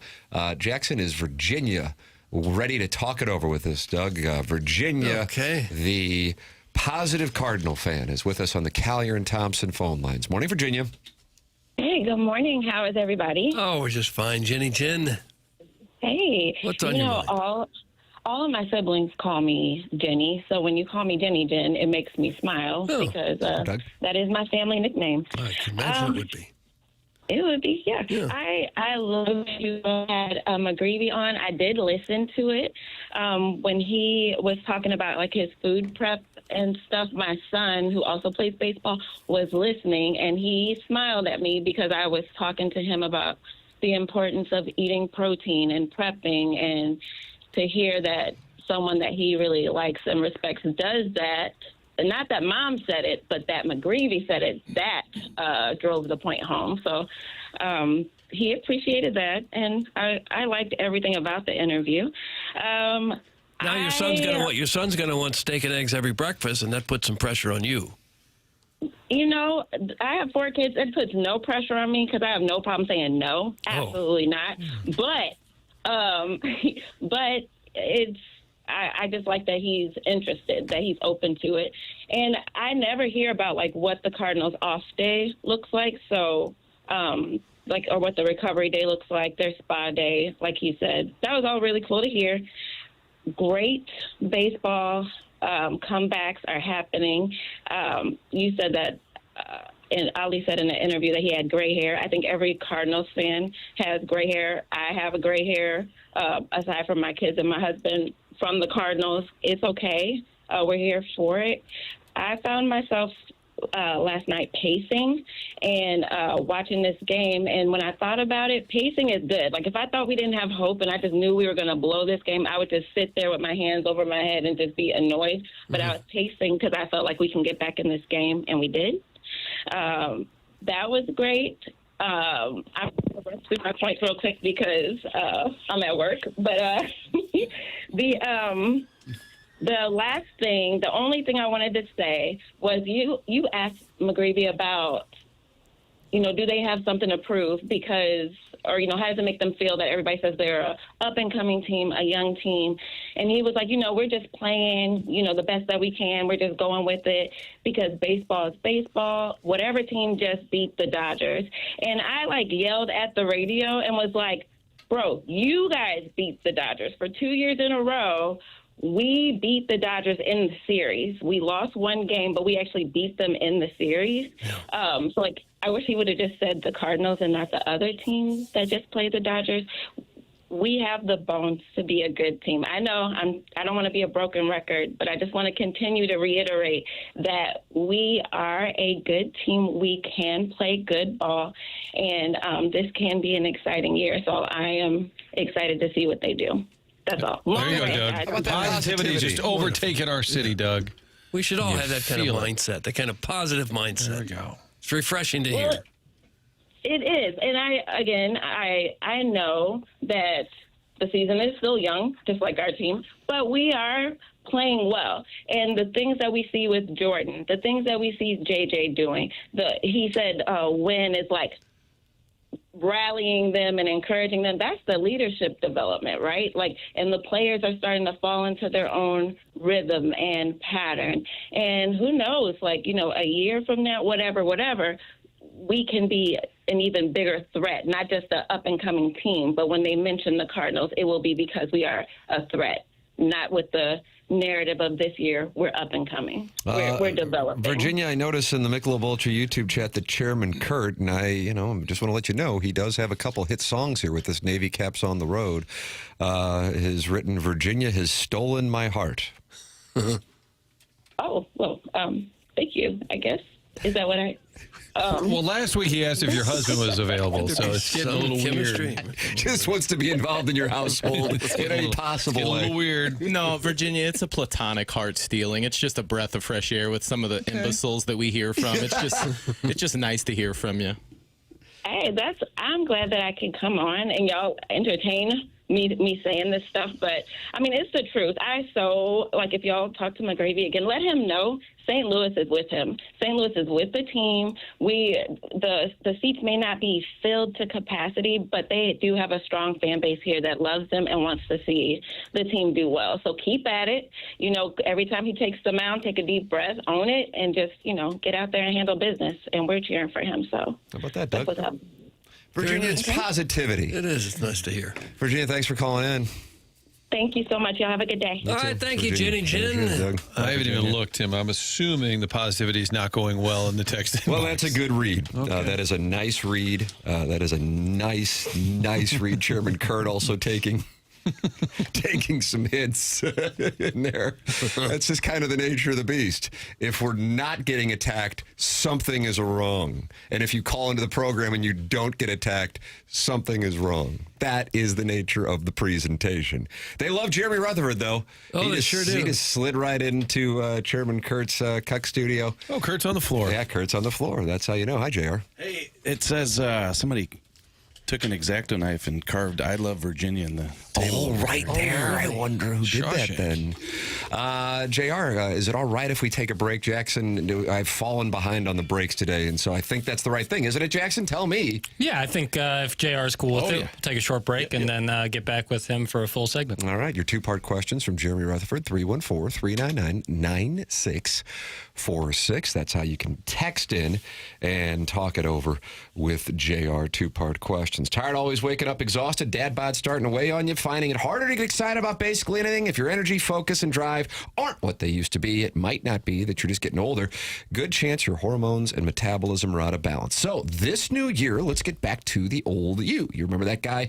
Sharp at work, full of energy, fun, the one people enjoyed being around. That's where mentality comes in. They're not a macho, low-T bro clinic.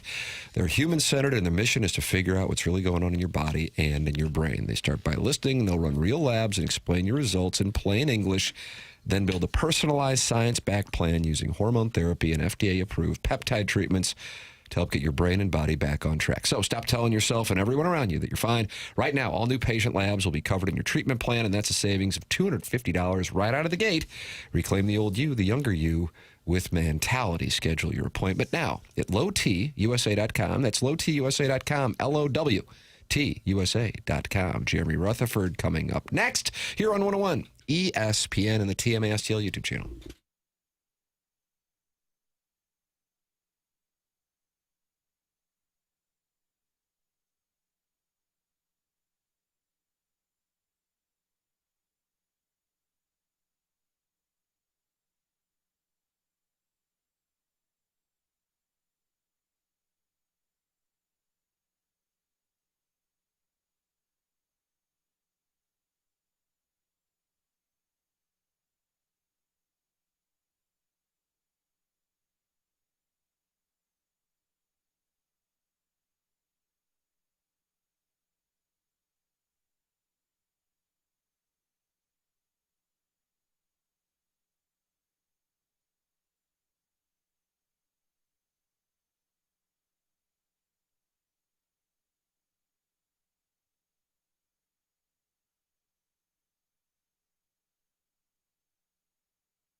Welcome back. It is the morning after 101 ESPN. Jeremy Rutherford is in the Stiefel studios with us here on the morning after. JR, what's the good word?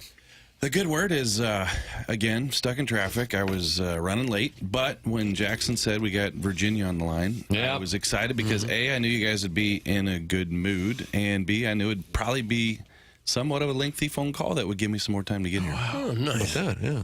Doug loves Jenny Gin. She's become kind of a regular. She is.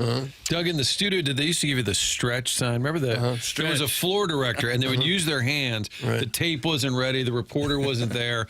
And they would literally just hand sign, stretch. So when JR's not here, we're like, what else is on your mind, Virginia? That's what I was doing to Jenny Jen. That's what I was doing to Jenny Jen in the car. Stretch. JR, a bunch of emotion last night, I guess would be fair to say, in a game that the outcome didn't matter.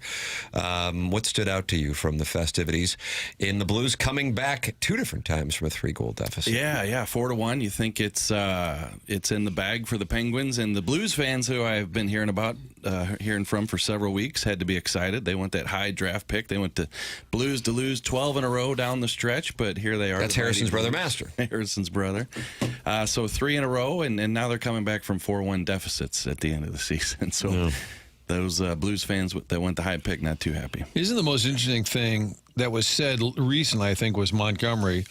Maybe it was the skate Monday morning, when he said, basically, I'm not that impressed when you do great when it doesn't matter. Yeah. More or less. I like that. And do you think that was directed at players as much as anything, or himself, everybody? Because I thought it was a great assessment. Yeah, I just think that it's been 2 years in a row now where the conversations down the stretch is how well they've played. And you can sit there and talk about it. Hey, pat on the back for winning some games, but last year it got you in the playoffs. This year it didn't, and who wants to do it 3 years in a row? So all their focus to me has to be on getting guys to play the way they've played in March and April, in October, whatever they needed to do to get that figured out. And I think that's where Monty's coming from. But I wonder if that's a sign, okay, and I don't want to indict the whole team, but are they looking at their numbers or their stats and say, oh, I better get going here? Like, what is it, that mindset? Because if so, that's a bad trait. Yeah, and it's hard to analyze, but, I think it's more team-wise. They had a big break 2 years in a row, 4 nations, and then you had the Olympics. And you have a situation where you come back healthier, and you look at the standings, you say, guys, we're only 6 points out, 8 points out. Let's get it together. But you shouldn't need that. You shouldn't have to draw that up and see that as your challenge down the stretch. That's what should be in front of you October 8th, and for whatever reason, it just hasn't been. When you sat there at the start of the season, we all predicted what was going to happen to the Blues. I think we all thought they'd finish maybe second, third in the division, certainly be a playoff team. And now they need another win to lock down 6th place without the playoffs. Big picture, what was the main thing that went wrong? Yeah, I did the bold prediction at the beginning of the season. I know you guys love lists, and you love lists in particular at The Athletic, and so I try to provide those for you. We'll do some more of those here at the end of the season. Maybe at the end of the year, how about a list of the top lists? List of the things I got wrong this year. But, Doug, I made a bold prediction that could they get 3rd in the Central, and actually that is kind of bold when you look at those teams with Minnesota, Colorado, and Dallas. Realistically, were they potentially a wild card team? Yeah, that's probably what it was realistically.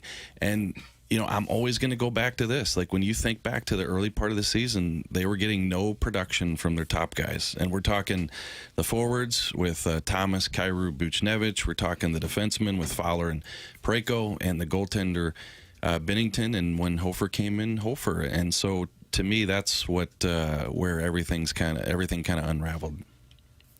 Yeah, the stats are going to look pretty bad for some guys making a lot of money. What was the emotion Binnington last night? I know he talked after what could have been his final game in St. Louis. Yeah, so I came up with something last night, just trying to think a little bit outside the box, and walk the concourse before the game and found 5 or 6 people wearing Binnington. I mean, there were dozens of people wearing Binnington jerseys, obviously, but I picked out 5 or 6 and chatted with them. And, interestingly, they said, hey, we thought that this could be his last game tonight, so pulled this jersey out of the closet. This is the one we wanted to wear. Tim's a big jersey guy, wears jerseys all the time. And just talked to them and kind of said, hey, what's Jordan Binnington's legacy going to be? here in St. Louis. And first and foremost, it's always going to be the Stanley Cup. But they said, like his attitude, like his competitiveness, like when he talks, so to get their thoughts on what Jordan Binnington has meant to the city. I took that into the locker room, Martin, just like a good TV talking head would do. The talking head. Talking head. Blow dry. What did Strauss call those TV foofs or something? And then there was always the Tom Wheatley who would aggressively click off his recorder when a TV guy would ask a question to let you know this is going to be beneath me. Not going to be any Yes, good. I have no interest in what they say based on your stupid question. Yeah. Click. So we just took that into the locker room and asked Jordan Binnington, about this potentially being his last game. And I was just telling you a second ago that he kind of went a little Binnington-esque, and he said, yeah, that's the big mystery in life. That's what it's all about, and the unknown, and we'll just see, take it day by day. And so it's definitely on his mind. I think it's a situation, we've talked about it, where maybe he wants to play more. Maybe he wants to go to another team, but we'll find out. But fans last night talking about a statue and a number in the rafters with number 15. And you said the 14 team, no trade for him? Yeah, so he has some control here. Has a little bit of control, as we've seen, though, with some other players over the years, Parayko, Krug, Shen, sometimes maybe the team will work with you on a destination, and will they do that with Jordan Binnington? We'll see. If they put his number in the rafters, that would make him a Blues Hall of Famer. He's not an NHL Hall of Famer, is he? No, not an NHL Hall of Famer, but definitely a Blues Hall of Famer with most games played, most wins, and of course the Stanley Cup. JR, Harrison's brother Master is not happy with us for asking you questions. He says, why don't you Gomers let someone else ask a question? Martin, stop talking! Martin, stop talking! That's from Harrison's brother Master. Jackson. You want you want some? Yeah, the audience was really pining for another text saying, what about Cairo?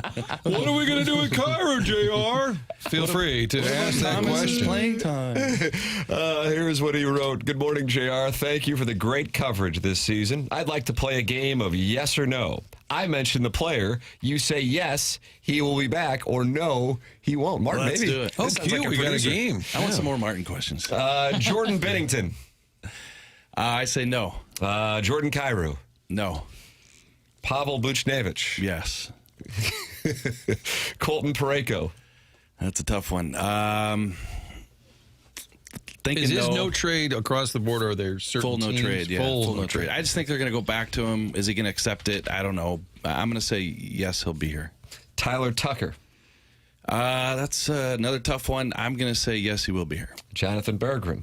Yes, he will. And Robert Thomas. Wow. Ooh, no hedging. Your family's life depends on this answer. All right, Frank. Yes, he's going to be here. Yes. So Robert no Thomas, on yes. Binnington and Kyrou. I lost track 3 guys ago. Was it notable Monty last night said, I turned to Robert Thomas, like to go in there, I thought so too, yeah. saying, get the room figured out, turn this game around. The fact he admitted to everyone that it was him going to Thomas kind of fixed the room. I felt like that's a management kind of throwing it out there. We're kind of back in on this guy. Yeah, dead on. Yeah, when I heard that comment, I thought the same thing. And, notable that he says it's Robert Thomas. And not only that, but that the team responded and won that game coming back from that deficit. So you can see that, Robert Thomas's words in that locker room have some weight. I see they announced 18,000 last night. Was the building mostly filled? Yeah, it was completely filled. 1896. Really? And I'm telling you, they're down 4-1, and it's a sellout crowd. Last game of the year at Enterprise Center, and Let's Go Blues chant. It's just unbelievable. Amazing. Yeah. And I said that earlier, how many franchises, maybe the Packers, where the fan base is just on board. Oh, well, we didn't get them. Let's go get them next year. We're in a sea of negativity. And somebody said, well, on Twitter, I'm sure on Twitter, and this text line that they hate Kyrou, they hate Thomas, they hate, but in the building and just Blues fans in general tend to kind of just buy in all the time, which is kind of dangerous to the franchise. You can get complacent because they're just saying, "Hey, we love you, Blues. Do whatever you want." They seem unbelievably supportive just every year. It's amazing. And I remember having a conversation, end of the season Q&A with Tom Stillman a couple years ago when we were talking about the retool versus the rebuild. And the rebuild, as you know, you strip it down to the studs, and you're talking about you could win, 20 games in the season. And they were talking about what kind of crowds would come out. And he said, hey, what if you lose 40% of your audience? And I'm thinking, I don't think the Blues fans quit coming. I honestly don't, even if they do a rebuild and win 20 games. So it was quite a showing last night. And listen, all of us in this room have been in locker rooms where you hear the players speak and they just talk about, oh yeah, the fans, we love the fans.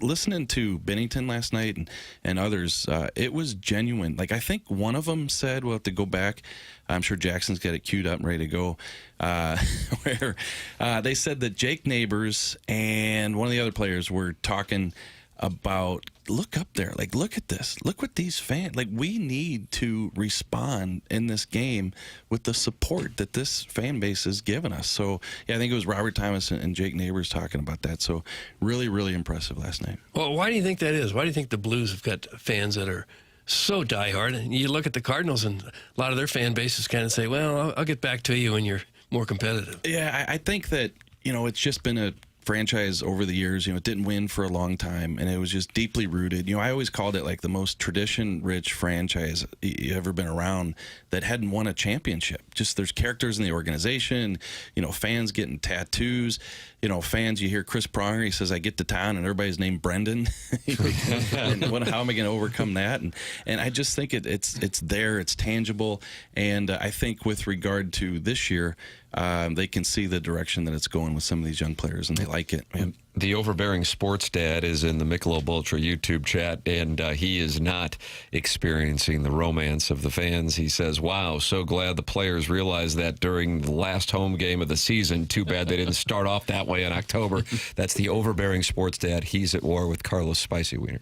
And listen, the overbearing dad is right. Like, we can't keep sitting here talking in April about the fans are on board with what the team's doing, and so and so has 40 points in his last 10 games. Like, that doesn't get you anywhere. And I don't want to be the reporter who's sitting here glossing over the fact that the Blues are going to miss the playoffs when they gave away a lot of points and guys didn't play well, so on and so forth. So we'll address that in the articles coming up, and I'm sure some chats coming up. But still, you can't look past what we saw the past evening. Wow, are we getting called a balloon party, Tim? It looks like the Michelob Ultra YouTube, like we just got to call the balloon not party. happy with it? JR, you were there the other day talking again about the same things with Monty. What did he say he would do different? He said something about, like, he didn't either stick with his convictions or he wasn't quick to change. It was one of the two. And if I'm thinking of the same one, Marty, it's when he said that when the season got off to a bad start, he didn't deal with the frustration well. Like, he didn't feel that he responded to the bad start well.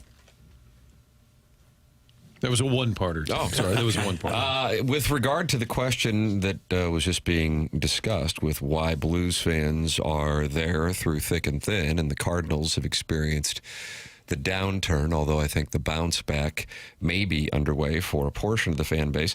I think this actually sums up the perception. Now, I don't necessarily know if it's accurate, but I think it's the perception, and this sums it up. This is from the 618.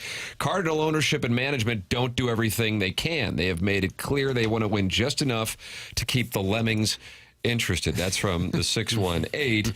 And then from the 636, I love Tom Stillman and everything about the Blues. We are lucky to have them. And I do think there is a perception that Tom Stillman is an everyman and the Cardinals are disconnected. That is what I think, if you could summarize it as concisely as possible, even though there's a lot more nuance to it, I think that would summarize it. Yeah, no, I think you're right. And I think some of the press conferences the past couple of years with the two different organizations have been night and day, right? And the fallout from some of those press conferences, some of the ones with the Cardinals that seemed a little bit naive to the fan base, I think have kind of split that line that we're talking about with the Blues and the Cardinals too. So I was surprised a couple years ago. Like, I'm a Cardinal fan. I've lived in St. Louis my entire life, go to a bunch of games.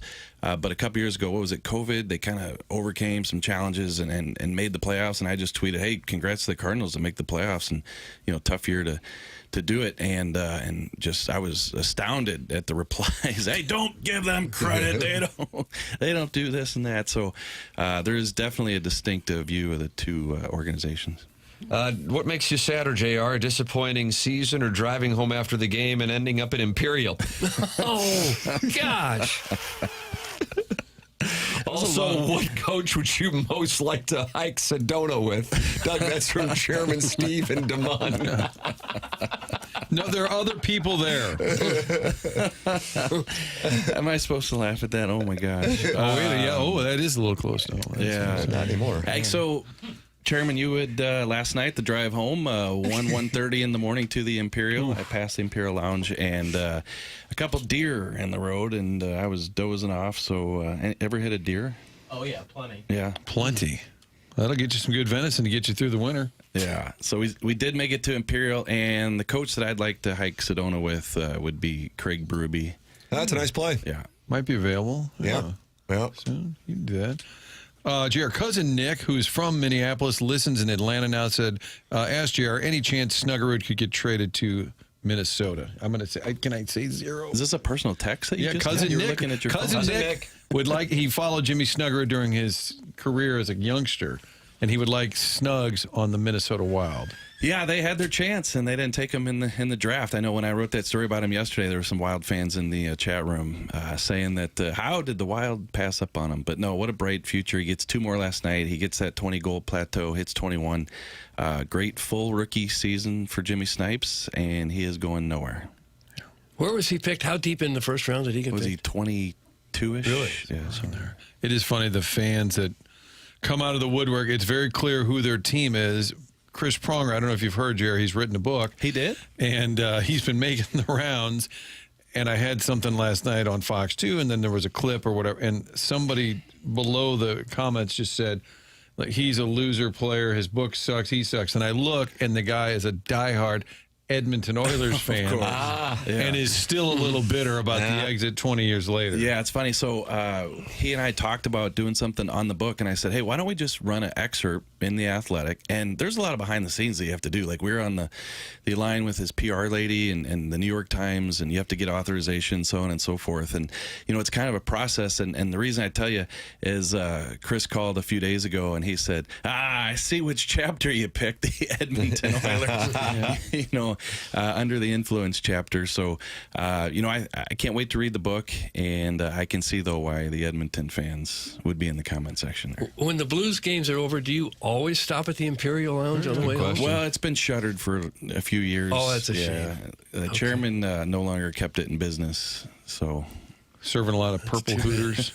Purple Hooters. What's the drink of choice? Did Martin really just ask if Jimmy Snuggerud's going to be traded? That's from Harrison's brother Master, and he is now at this point, Martin. He's beside himself. I think I'm now trolling him instead of the reverse. Cousin Nick wanted a direct line to Minnesota. I think he was also kidding. But thanks for playing ball. As always, you're welcome to text in with JR here in studio with us. How aggressive do you think they will be with this dynamic that is being going on in the front office with Steen and Armstrong once this thing gets going here in the offseason? Yeah. July 1st, Alexander Steen, you know, Doug Armstrong says it'll be his show. And you know, we've all said that Doug will still be here, president of hockey operations, you know, for however long, 3-year contract. But it'll be Steen making the decisions. And, you know, I just don't know, because he's never done the job before. I think he'll be good at it. You know, and since I've been covering the Blues, there's never been anybody who dripped hockey like Alexander Steen does. So I think he's going to figure out how he's going to do it. But, like, how aggressive can you be with the situation that the Blues are in? I mean, you're talking about a 37-goal scorer, Jordan Kyrou, who, you know, scored half that this year. You're talking about Pavel Buchnevich, who's in his 30s with, 5 years left on his deal. So you can be as aggressive as you want. But if they're not picking up the phone on the other end, you know, then you can't do it. So he's going to want to do some things and learn that he can't do them, just like, you know, Doug and managers around the league find that out. JR is my favorite friend of the show with a heart emoji. Wow. That's from the Lipstick Lass. Wow, Doug. Yeah. And that's on the same day that McGreevy won some hearts over. Wow. Yeah. Look at that. Doug, they hate us, but they love the friends of the show. They seem to, yeah. That's kind of the We sat together at a trivia night there. The Lipstick Lass. Yeah. At one of your trivia nights. Yeah, St. Gabriel. St. Gabe's, yeah. Were you in awe of the banners? Oh yeah, big time. Yeah. You coming by the Dotem? You're right down the road from the Dotem. But last time I tried to come on here and talk about one of your guys' golf tournament, I got 3 looks that said it was canceled, so I didn't want to bring it up. Is that right? It might have been the Lemmings Open. Yeah. I don't even think about Scotland. So there is a Dotem, though, right? Yeah, I don't even think about Scotland. But the Dotem, is the Scotland thing still on? Oh, no. I had a no trade. There's 14 countries. But I was saying the Dotem is right down the road from you. Oh, okay. So come on by, pal. All right, you and me will go to the Imperial Windsor Inn after. All right. Sounds good. Talk about Scotland. I've been listening to that Scotland commercial that many times. Oh, yeah. Doug, the Linda Sniffer has I don't even know if is this a question or not. You let me know. JR sounds like he has big nipples. Thanks. I'll hang up and listen. I think we've established that. I think that's a visual. Yeah. Yeah, let's get him out on YouTube. JR, we appreciate you got the Last Minute Blues podcast coming up? Yeah, coming up. Yeah. There you go. And I think, next week you guys will have Doug Armstrong. I think we'll have him on the podcast too. Are we allowed to say that yet? I think that's the hope. It's we're in talks. Doug Armstrong will be here next Wednesday. Hopefully, we're working on it. The great Roger Hacker coordinating with the Blues. And then he would sit in on the Last Minute Blues podcast as well. Strong. Very nice. Sounds good. I think that was kind of like the golf tournament you weren't supposed to mention, but it's out there now. I think now he has to do it. Now, if he doesn't, he's ducking us. He's pod committed. I think that was actually pretty slick, JR. Yeah, veteran move. JR is presented to you by Mark Hanna, Evergreen Wealth Strategies, online at evergreen-ws.com. Thank you, JR. Thank you, Mark. Hey, Martin, we got that Design Air Heating and Cooling email today coming up on the Polos Plus dossier. Jeff Suppan at 10 o'clock. What can you tell me about Design Air? Design Air, all you need to know this summer when the air conditioning unit is not working, that's just kind of a panic moment. You can't fix that yourself, so you need the best. You need Design Air. Get online. It's designairservice.com. They've been supporting this show for a long time. We've had so many great reviews, stories people send in to us, their experience working with Seth Goldberg. Who's he? Seth Goldcamp's entire team, all the great experiences that we've heard from the listeners. I had my own great experience in the fall. So whether it's a repair or replacement, these folks have been doing it for a long time. Awesome team of employees that love what they do. They'll get it done right the first time. So all summer long, maybe even right now, a little tune-up, getting into that season where you're kicking on the AC. It's been sitting dormant. Get a little tune-up. Go to our friends at designairservice.com. That would be Seth Goldcamp at Design Air Service. There it is. Seth Goldcamp at Design Air Heating and Cooling, sponsor of our email of the day. That's coming up at 9:45. Jeff Suppan at 10 o'clock. This is TMA 101 ESPN.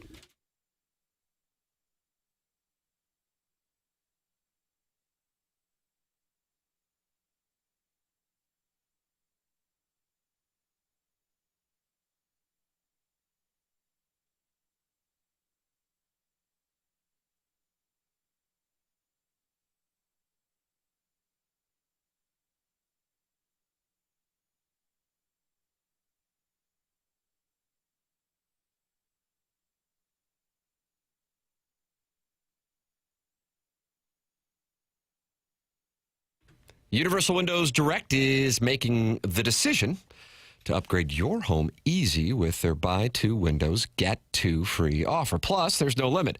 So the more you upgrade, the more you save. It only gets better. You'll have no payments and no interest for 24 months with $500 off your entire project. Work with their team of experts to give your home the fresh feeling it deserves for years to come.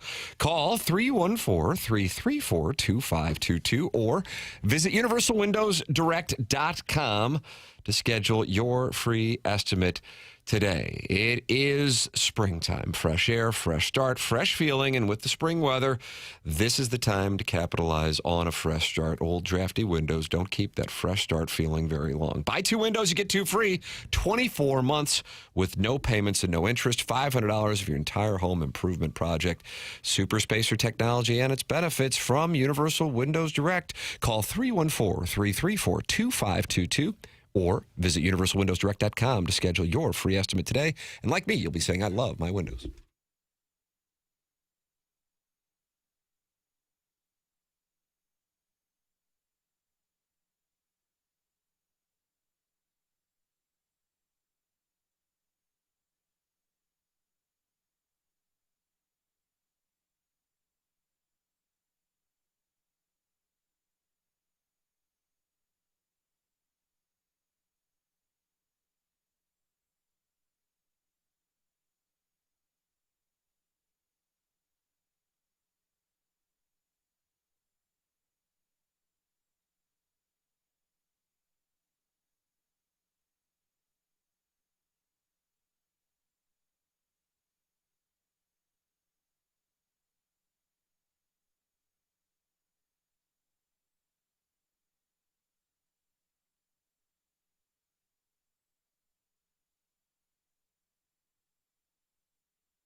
This is Jackson with the Sports Center update brought to you by Saliga Heating and Cooling. The Blues win last evening 7-5 over Pittsburgh. Off today, back in action tomorrow for their final game of the season against the Utah Mammoth. Pre-game at 5:30, puck drop at 6:30 right here on 101 ESPN. That was another Sports Center update brought to you by Saliga Heating and Cooling, a Daikin heating and air conditioning dealer.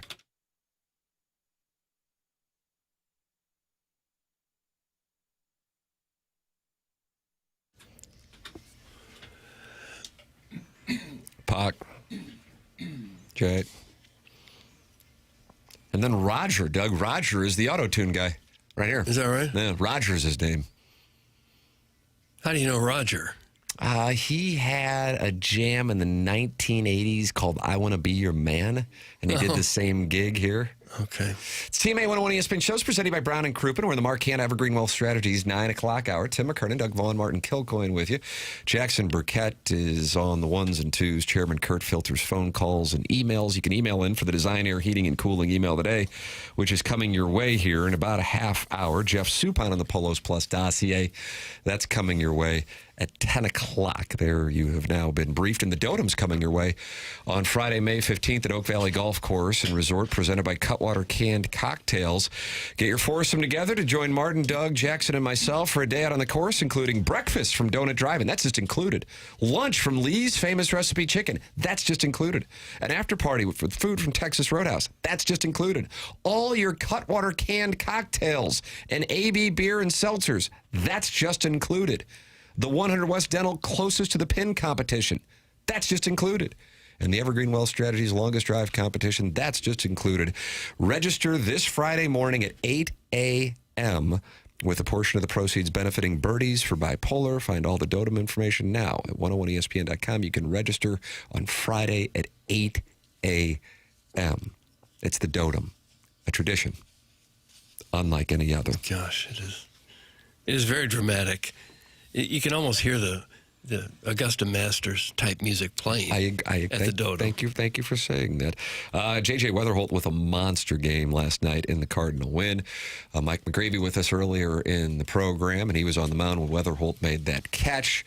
And he said, Rocchio of the Guardians just kind of like laughed when he saw it.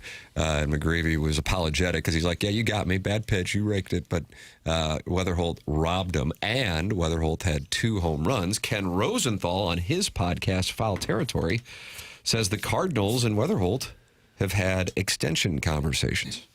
Wetherholt is a guy that has had extension discussions with the Cardinals. As I reported, they have not progressed. And listen, these talks take place between players and teams all the time. Not all of them result in deals. And it gets to a point where if you can't find the sweet spot for the player and the club, then they just kind of let it go and maybe resume these talks at another time.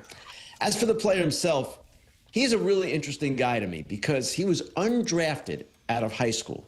Nobody took him. Goes to West Virginia on a scholarship and becomes the player he is today, this amazing knack for going to the opposite field and just a solid, steady, overall mature kid in every sense of the word. That was what I kind of gleaned talking to Brant Brown, the hitting coach for the Cardinals. He said his personality, his maturity reminds me of Will Smith's. Ryan Stanek, a reliever for the Cardinals, said the same, that this kid is just beyond his years in that sense. He acts like he belongs, and not in a bad way, in a good way. So he obviously has talent. He was the number 7 pick overall out of West Virginia in 2024, and he should be, along with Walker, they're the same age, part of the next Cardinals renaissance whenever that might occur. So done. Yeah, a lot of these young guys, top prospects coming up, they're starting to get paid huge money before they ever even play. Connor Griffin of the Pirates just got 9 years, $140 million. So Wetherholt and his agent probably looking for something in that ballpark, I would think. Probably not that much. Griffin was the number 1 prospect in all of baseball. But Wetherholt, I would think, was probably looking for something close to that. And maybe the Cardinals just aren't quite ready to commit to that yet. Well, there's definitely something to it. John Heyman had written that a couple of weeks ago, too. And I guess I could see it. You're trying to be an economically smart franchise, but How do you know? I mean, the guy's been in the big leagues for a couple of weeks. Yeah. Obviously, you've seen him at the minor league level. You know how he profiles. But for all these teams that do it, whether it's Corbin, Carroll, any of these guys, it is kind of crazy to think, all right, you're 19, you're 20, you're 22. Here's $100 million. And I guess they can afford for it to be wrong, too. That's the beauty of pro sports. If you're wrong, how many guys at Mozeliak signed, you just go to Mr. DeWitt, oh, that was a mistake. It was $80 million. Well, what are you going to do? Brett Cecil got, what, $30 million? And what did he do? He got a haircut, changed his number. And he liked to play video games, and that caused a problem in the clubhouse? It seems very risky to me on the club's part. Very risky. I mean, if you're going to shell out the money, why don't you just wait until he becomes a free agent and shell it out then? Try to keep him. The idea, but then the number would be exorbitant. Right? Is like if he's a star, it will be right. exorbitant. If they're a star, in the long run, you'll save money and you'll get to keep them. But that's the hope. Right. But how many of them really turn into stars? Not many. Tatis got a very similar deal when he was younger. Guerrero Jr. got a very similar deal. Yeah, there are some that do, but most of them don't turn into big time stars. Maybe Wetherholt will. We hope he will. But it's still pretty risky that you're projecting somebody to become a perennial all-star type player and giving him that much money when you don't have to yet. I can see the clubs being hesitant to do that.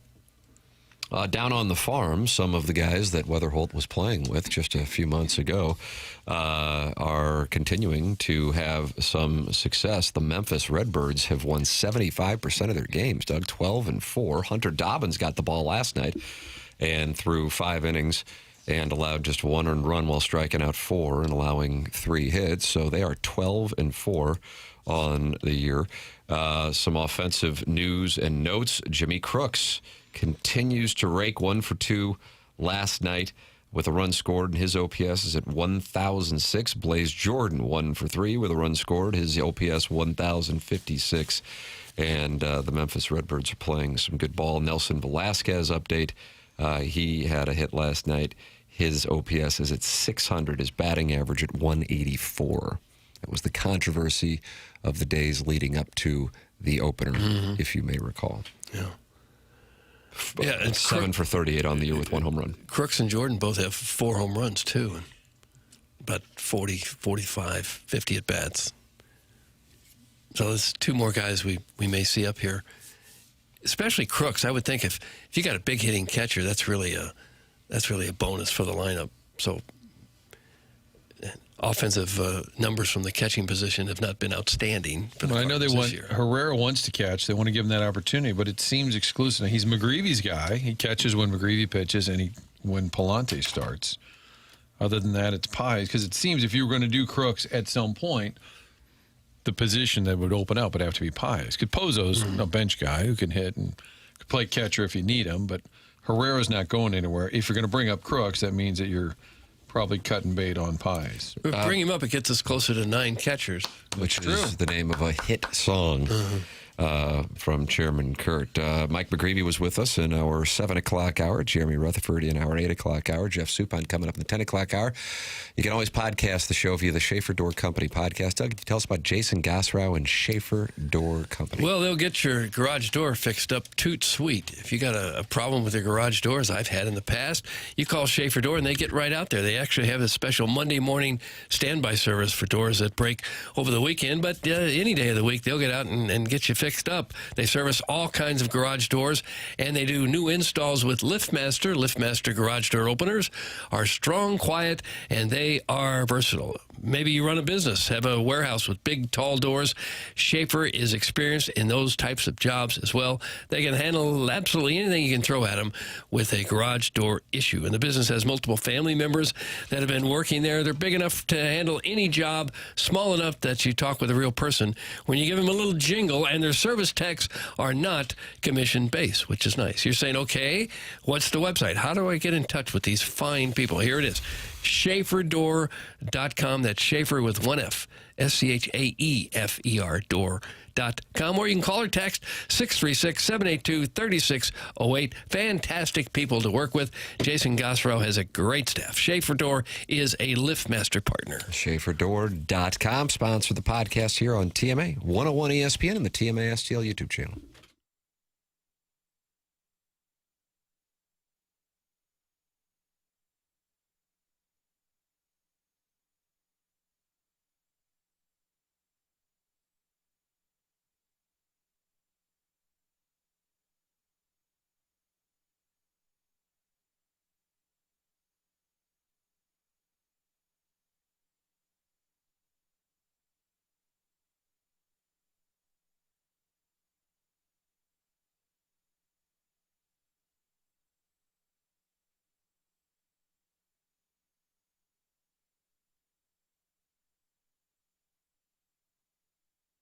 Village Bar, great spot for lunch, happy hour with the family, with your friends, watching the game. It doesn't matter what the occasion. Perfect spot. Grab the cheeseburger that is renowned and order 1879 Distilling. When you're ordering a drink there, a little vodka tonic, get the Red Barn vodka made right in back. That's the home to 1879 Distilling.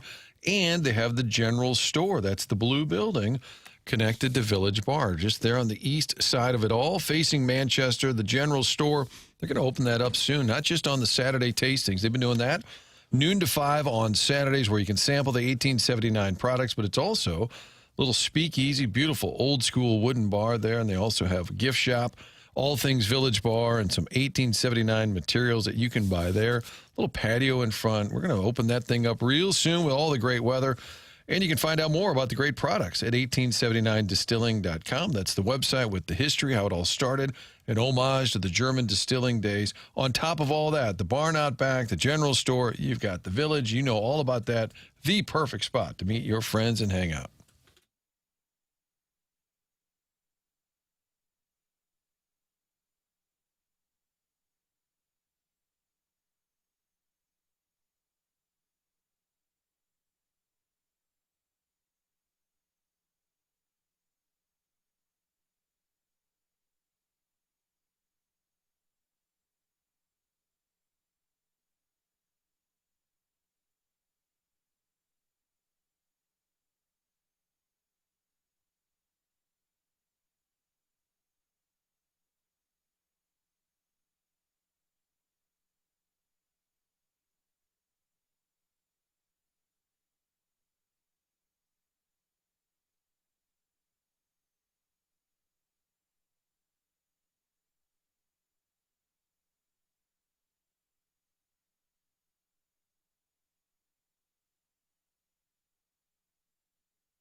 Here's 9 Catchers with Dua Lipa, written by Chairman Kirk. Okay. TMA 101 ESPN, the program presented by Brown and Crouppen as we broadcast from the Stiefel studios. If you're struggling to eat steak, missing a tooth, dentures, it's floating around like a hockey puck, get to know Dr. Brandon Pryor at 100 West Dental online at 100westdental.com, giving you the ability to chew and smile back up to 100%. Most dentists charge you $500 just to find out what's wrong, but not Dr. Pryor. This is for the TMA audience only. Dr. Pryor, longtime listener, is waiving the cost of a 3D scan and implant consultation, and that's a $450 value, and it's on the house just to see if you're a good candidate. So get your smile and your life back. Call 100 West Dental at 636-585-0100 or visit 100westdental.com to schedule right from your phone. Tell them that I sent you for a complimentary implant consult. That's 100westdental.com.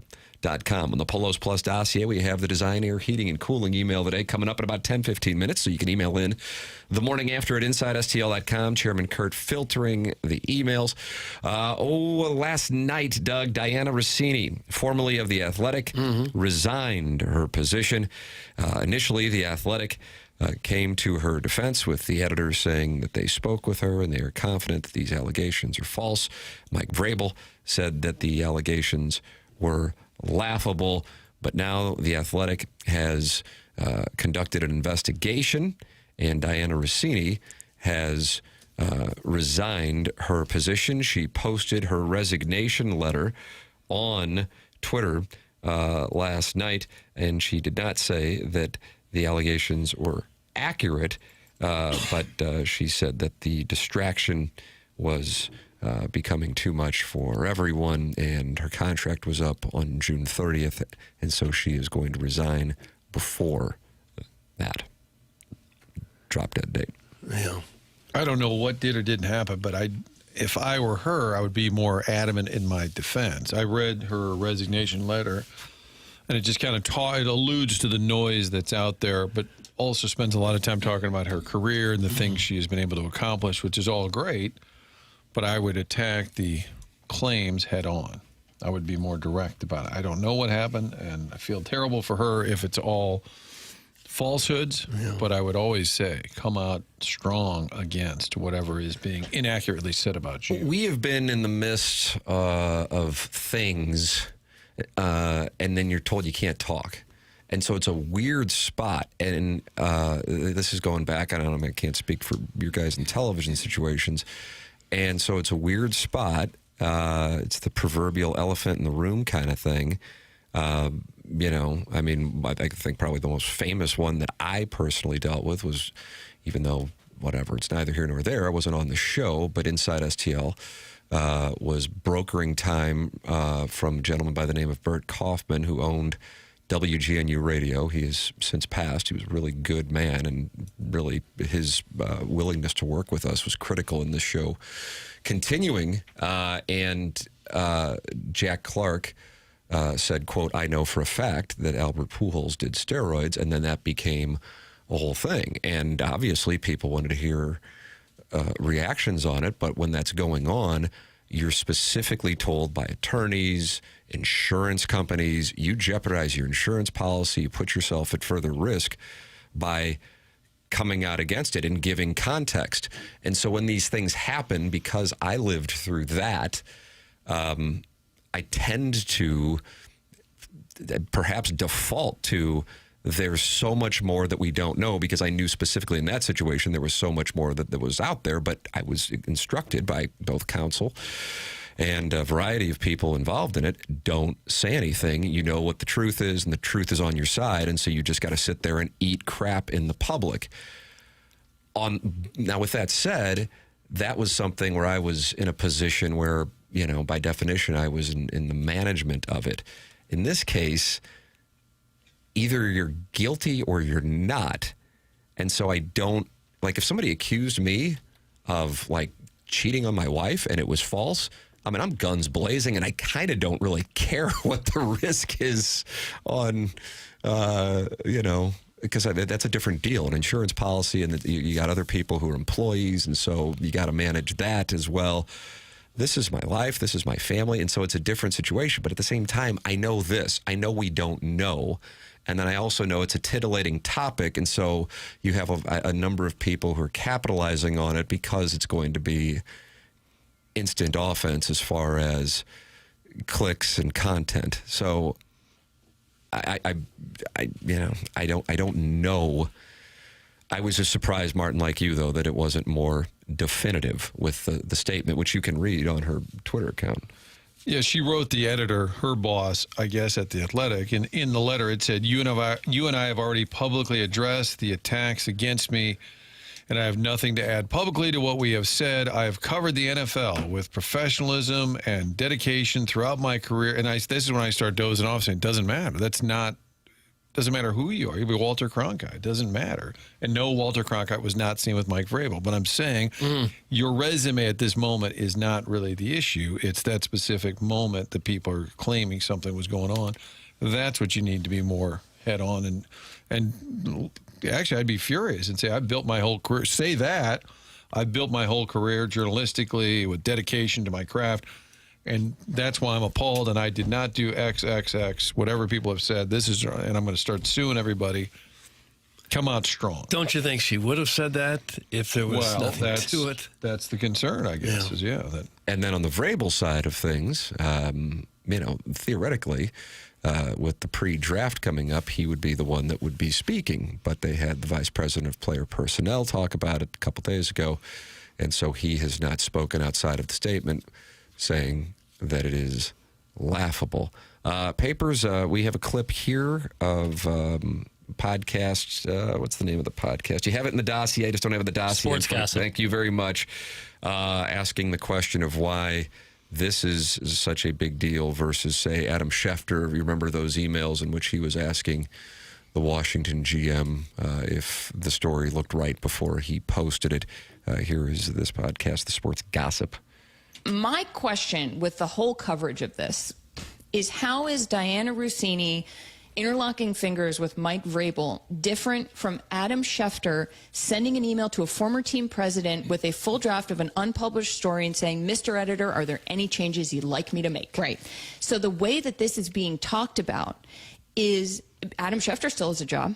He wasn't suspended. Diana is under investigation. These are all the same kinds of violations, which is that to be an NFL insider, to be an NBA insider, to have any kind of transactional relationship where you are reporting on deals, you need people to like you. You need to get close to people. They have an agenda. You have an agenda. The lines are already blurry. It means we need to take a bigger look at the whole industry of having insiders in sports all together, rather than say, look at this woman holding hands with this NFL coach. Well, I think the idea that there's a romantic relationship does change it a little bit. I agree that your insiders that get all this information, you may be surprised how they have that information and what do they have to agree to in terms of saying, hey, but you want to approve my script. But the fact that it became a romantic, and I think there plenty, or it can be, maybe it's a moral judgment because they're both married people, and it's a really bad look for the Athletic. It's a bad look for the NFL, allegedly. But I think it's a little different than Adam Schefter saying, hey, check this email. It's different when they're sharing a hot tub in an adults-only resort in the middle of nowhere. That's a little bit different. It is a little different than having dinner somewhere, with a main source. Now, I am trying to remember what repercussions. I think Schefter probably had to eat it a little bit or apologize, but I don't remember anything of note coming from that. Which is what their premise is. Well, and nobody says she has to quit her job. I mean, unless the Athletic told her to. So if they were saying back then, well, Schefter should have faced the same consequences, I would say you don't have to. I forget even what he did. What well, he asked the GM of the Redskins, their name at the time, hey, does this look right? He was going to report on something and kind of ask for approval and how it was covered, which as a journalist, that could kind of turn your stomach, saying you're asking the source. Is this okay? But that seems entirely different than an alleged affair between. I guess they were alluding to these insiders at the NFL level have all these cozy relationships, but I think a romantic relationship between two married people, it is different. But again, if I were her, and even Vrabel, I think I'd have. I mean, you don't think Boston's going to have a feeding frenzy on this if you don't nip it in the bud? I think he could easily come out and have a press conference, and they're going to pepper him. It's going to be awkward, but if you have the truth behind you, then you're fine. Unless you don't have the truth behind you, I don't know. You're not going to do it. And I think it's pretty blatant. We're at the combine. Yeah, coach won't handle this one. We'll let the VP handle this. Oh, gee, I wonder why. I'm sure. What could possibly be a more uncomfortable situation for either one of them? I mean, this has to really be awful for both of them. And I don't know how they're going to get out of it. She didn't get out of it. She didn't escape, lost her job. He might, because he took a bad football team and took him to the Super Bowl the next year. The double standard's laughable, guys. That's from Big Paws, Doug. Can't talk bad about Goodell or Silver. That's from Dirty Dan the Garbage Man. Doug Adams Silver and Roger Goodell. Don't know what that. Can't talk bad about them. I mean, speaking to what they were talking about with insiders, it is transactional. I would agree with that. I mean, this is something that, it's not our industry, and I mean, it's part of our industry, but it's not what we do. When people are breaking stories, and I always harken back to Gabe Yarman just because I know him and went to school with him, but people, his subscribers go, "Oh, we'll wait for Thamel," on a Mizzou story, but that's not a coincidence. Thamel's going to get the story because Thamel's power is greater than Gabe's nationally in college football, and so it's a scratch my back, and I'll scratch yours. That's the deal. That's the gig. So speaking to I realize you're talking about a different conversation if you're talking about what is alleged to have gone on with Diana Russini and Mike Vrabel, but it's transactional. Scratch my back, I'll scratch yours. Here's the story. Now it's understood down the line. I'll take care of you. That's the way that game is played.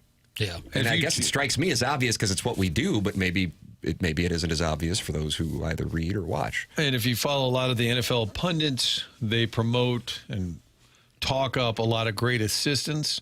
Boy, then that assistant becomes a head coach. Who do you think they have a pipeline directly to? That's how it's done. I mean, let's say you have a college basketball site, you're Bobby Baskets, and you just keep saying, boy, I like this assistant coach at Memphis. He's really, and then he's getting a job Western Michigan, then he's your guy. Then he gets a job you just keep promoting their brand, and when they move up, all of a sudden, who gets the first word? Right. They all do it that way. I sent you guys an article from Buster Olney, or at least his awful announcing, reporting on an appearance he had on DiPietro and Rothberg on ESPN New York. And he said, I do hope things open up larger conversation about the potential destructiveness of quid pro quo in our business, because let me tell you something, it's as bad as I've ever seen as someone who's covered the sport for a long time.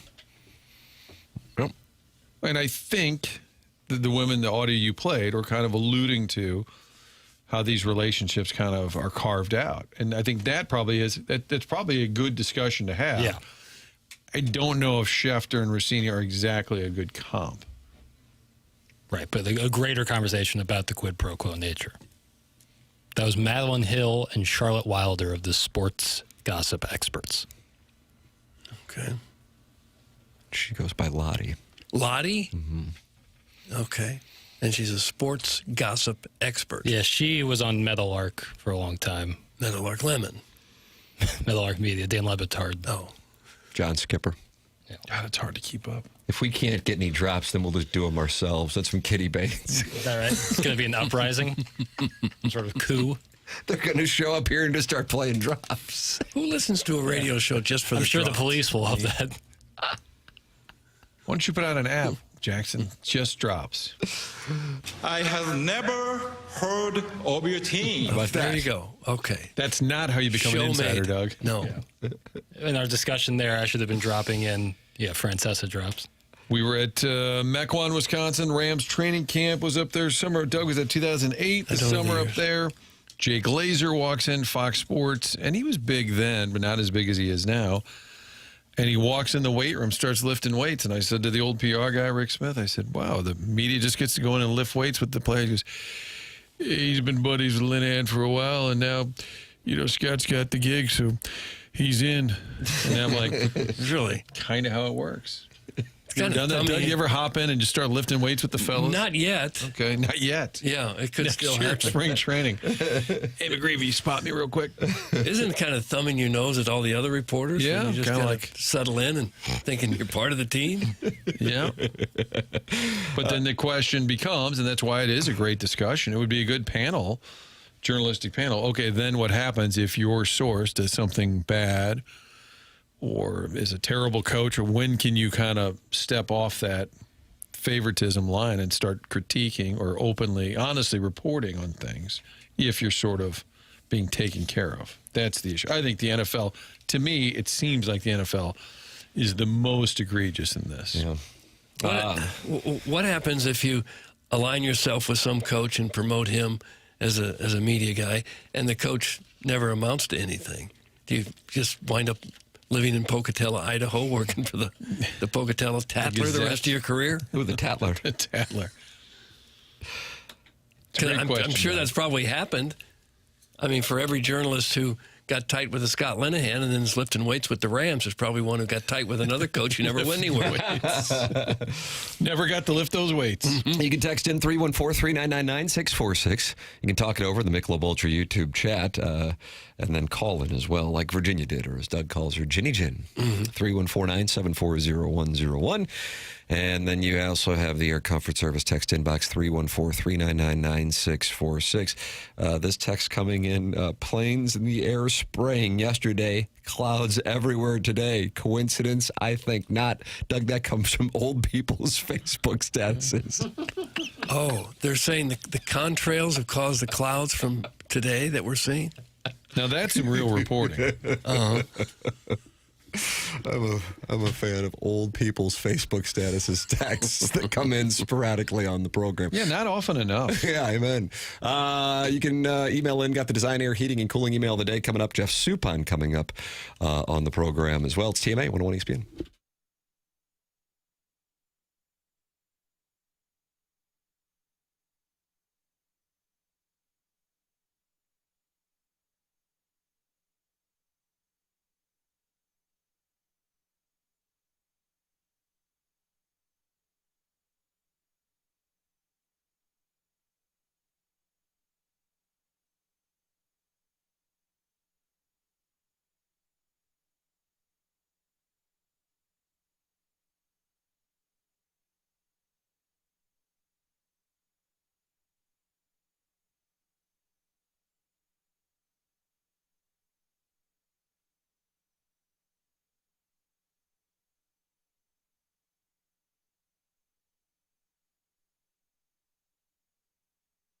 You go to VIP Auto Accessories, and they take care of everything. A one-stop shop. In some cases, people bring their vehicles to 4 or 5 different places, but everything can be done in-house at VIP Auto Accessories with Tommy Cibulka and Brian Grigg. I just worked with them just last week, had my windows tinted.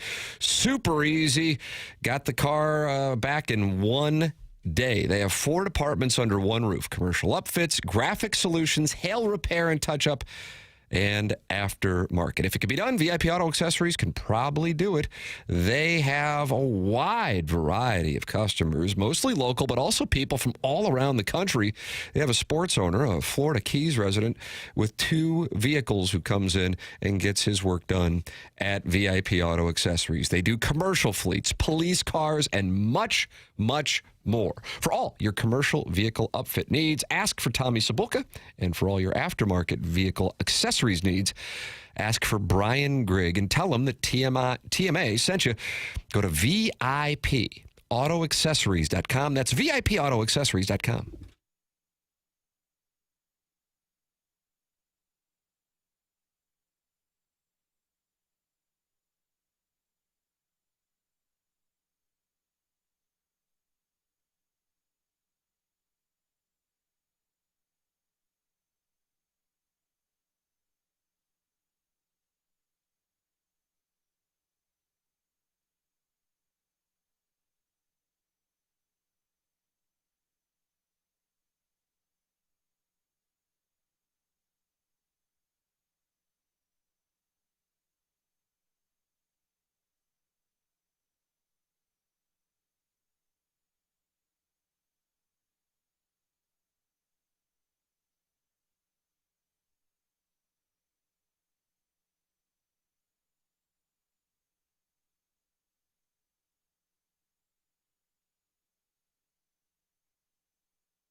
Doug, you wanted it, you got it. It's time for the Design Air Heating and Cooling email of the day.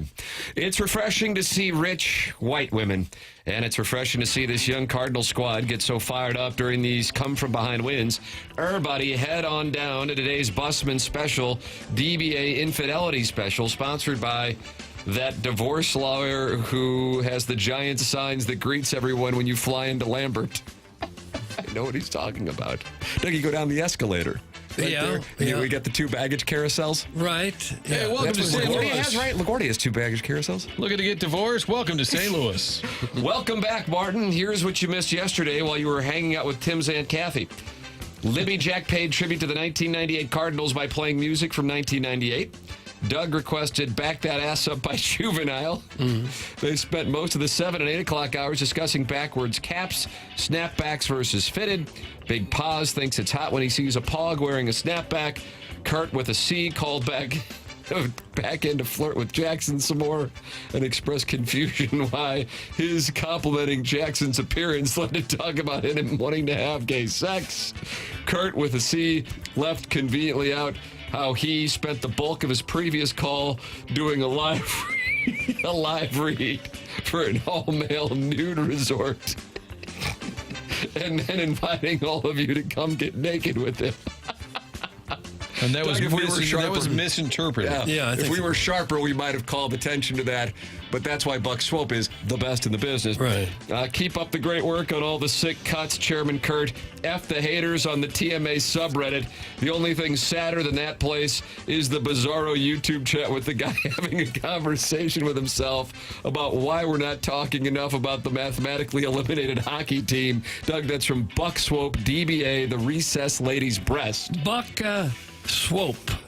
Chairman Kurt, your beats are being hated on the TMA subreddit?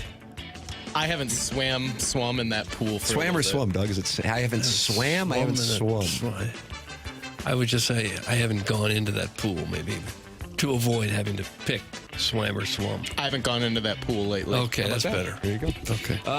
McGreevy is personable, affable, funny, and efficacious.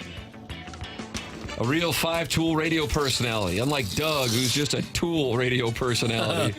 Yeah, Dougie, shots fired. You think you can take me out to a nice steak dinner and never call me back? Thank again, Romeo. Sorry, Daddy, but I'm not that easy. I don't need you and your brand new Benz or your bougie friends. I don't need love looking like diamonds. Not me, baby. Next time, a phone call would be appreciated and some flowers. RESPECT. Find out what it means, Dougie. I'm a person with feelings. That's from Bro Fallon, Mr. Lover Lover. Bro Fallon, Mr. Lover Lover. Morn.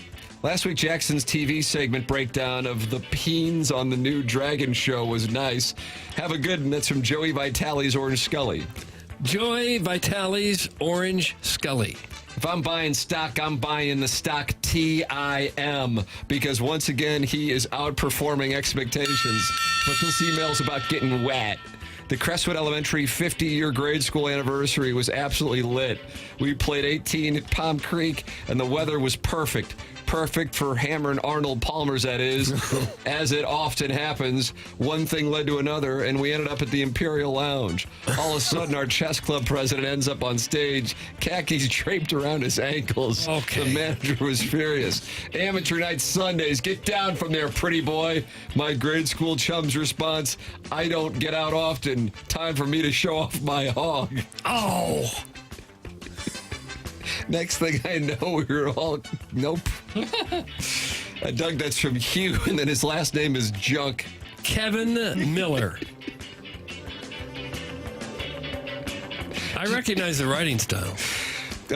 Looking back, I don't think my mom's dad, Grandpa Clyde, liked me very much. I mean, constantly calling me the fatherless spawn was just inexorable. Doug, that's from Midge. Midge. Hey, Doug, you seen my wife? She didn't come home last night. She left around 6, said she was going to meet with some music producer at Imperial Lounge about being in a music video for some song about hats.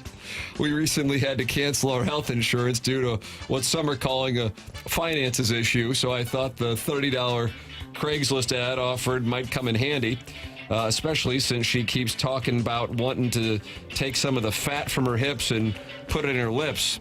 But she should have been home by now.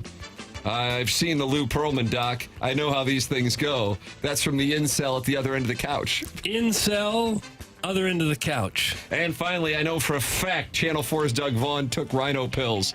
I was at adults-only spa in Defiance when I saw him canoodling with multiple high-up Battlehawks executives in the jacuzzi.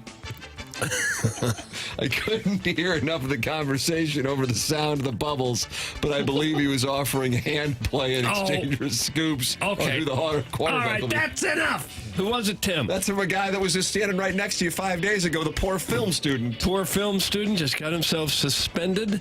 A period of 2 days' time. And if he continues this sort of rhetoric, he's going to have to return the garage door. Oh, wow. Yeah. Severe. Yeah. And he's emailing has in from reparations LA. over there. And Jeff Suppan's going to be calling in from LA, and Mike McGreevy's from LA. This show is Los Angeles. We are the Viper Room. It feels that way sometimes, yeah. And the YouTube chat on the Fast Lane is called the Viper Pit. Snake Pit, yeah. Snake Pit. Snake Viper, same thing? Viper is part a of the snake family? Not all snakes are vipers. Is the Imperial Lounge something other than just a bar? Was it a strip club or something that I don't know about? That's right. It was. Yeah. Here you go. I guess that's the joke. We'll have the vote, and we'll announce the winner coming up at 10:55. Jeff Suppan with us next on the Callier and Thompson phone lines. That's your Polos Plus dossier. This is TMA 101 ESPN.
This is Jackson with a SportsCenter update. It is brought to you by Universal Windows Direct. Cardinals back in action today. 12:15 first pitch with Dustin May on the mound for the Redbirds. That was their SportsCenter update brought to you by Universal Windows Direct. You'll be saying, I love my windows.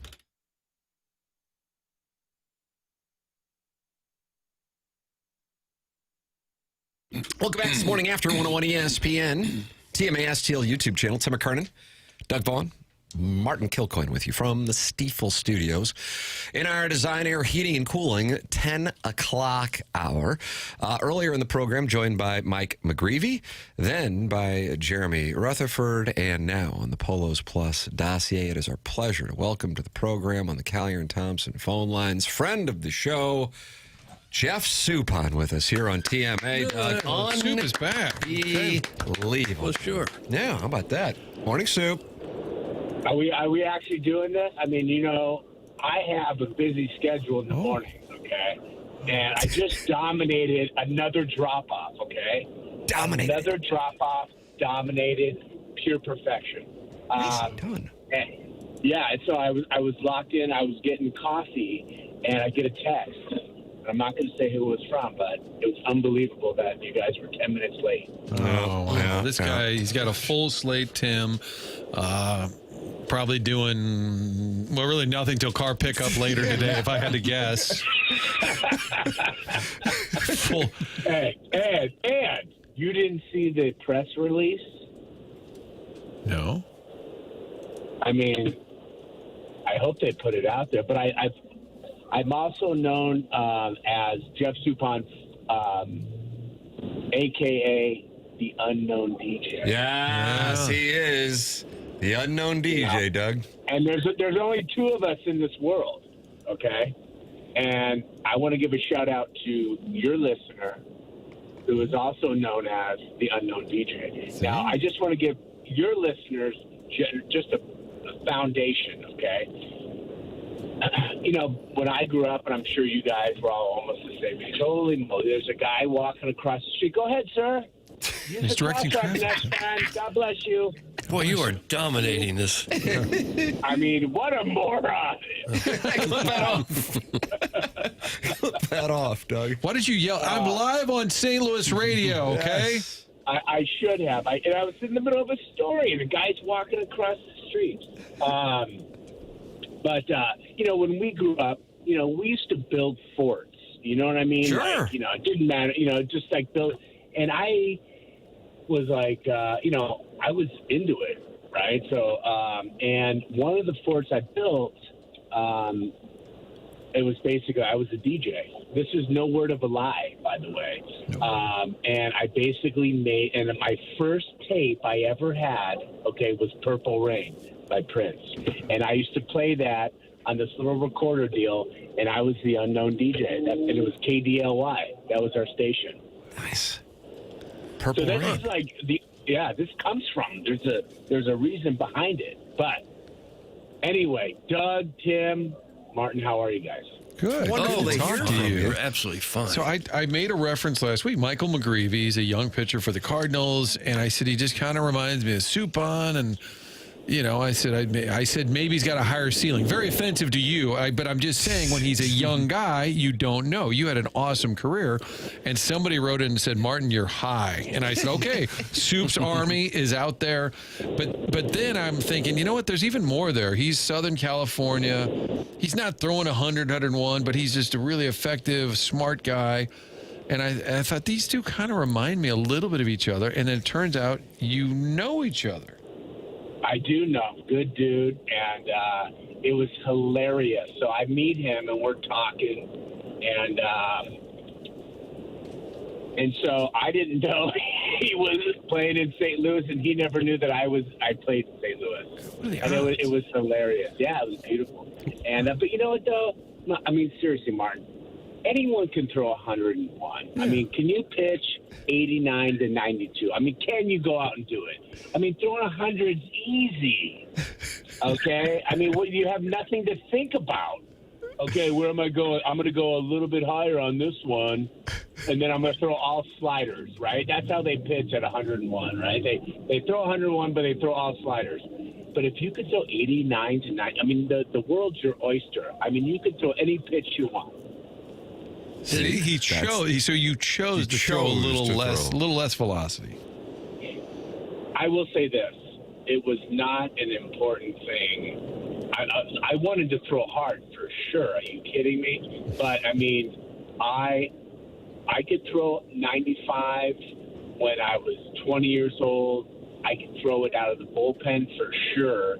But as a starter, I mean, I was like, I got to throw innings, and I got to stay in the game as long as I can. And it wasn't, I mean, that was the priority for me. So, I mean, as I got older and they put me in the bullpen, I'm like, sweet, I'm going to throw 95 again. And when I couldn't, then I knew I was in trouble. But, no, I don't think I could have maintained that or anything. But I also didn't train for it, and I didn't try. I tried to locate.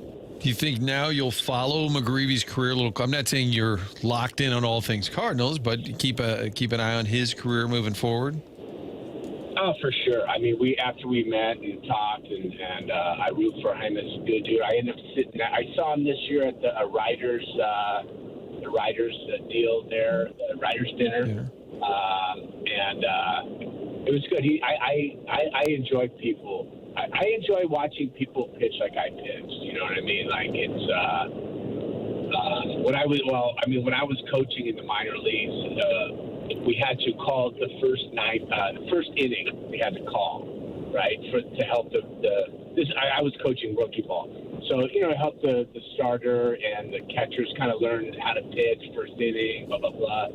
And I tell you what, man, I was a master when I had to call a game for somebody who threw like me. If you threw 101 and had a nasty slider, I didn't know how to throw. I didn't know how to throw. I'm like, I don't know, just throw it down the middle and then use your slider. I didn't, it wasn't the same thing. But I enjoy watching people pitch like I pitched, and I don't really get a chance to watch a lot of games. I mean, other than my own kids' games. So I'm looking forward to watching them when we come out for all the 06 stuff. Oh, that's right. 20-year, a lot of reunion stuff coming up. Now you knew. Oh, you knew. Oh. Don't act like you didn't know. I'm counting down the days. Now, you texted last night. You said, I'll be drinking Jack Daniels and smoking Marlboro Reds tonight to get my voice ready. Did you accomplish that? I did. Finley had a game. My daughter, Finley, she's a softball pitcher, so she had a game. And then we had a board meeting for West Hills Pony Baseball. And I've been doing it for 7 years, and I'll be honest with you, I love it. I absolutely love it. People should volunteer more. But no, that was always the joke, with everybody. You drink the Jack Daniels, get that good radio voice, like when I was the unknown DJ, Kind of a Wolfman Jack vibe. Yeah, no, hey, when I was, back in 85 when I was 12 and I was working for KDLY and I was the unknown DJ, I used to drink Jack Daniels and smoke cigarettes so I had a good voice for all my listeners. The unknown DJ has just texted in, and of course, you guys share that moniker, and he says, Soup is one of my favorite Cardinal pitchers ever, super clutch, and I believe he should be credited with post-playoff game celebration goggles. You're the man, Jeff. Right. Did you introduce the goggles to the celebrations? Because those are super commonplace now in MLB celebrations. Okay, full disclosure. Okay, so I had this thought. I had seen somebody somewhere have one on. I'm not taking full credit, and I was like, you know what? And they didn't have Oakley's, and now it's all sponsored. So, but I went to Dick's Sporting Goods. Shout out to Dick's, our sponsor today. Mm-hmm. And I bought the Speedos goggles, and I gave it to all the starters, right? And I was just like, hey, guys, and everyone was down. And then it was John Mabry. He's like, Soup, that's weak. He's like, you got to feel the burn. So I took my goggles off, and he shot the champagne. It felt like something actually went into my eye and punched it, right?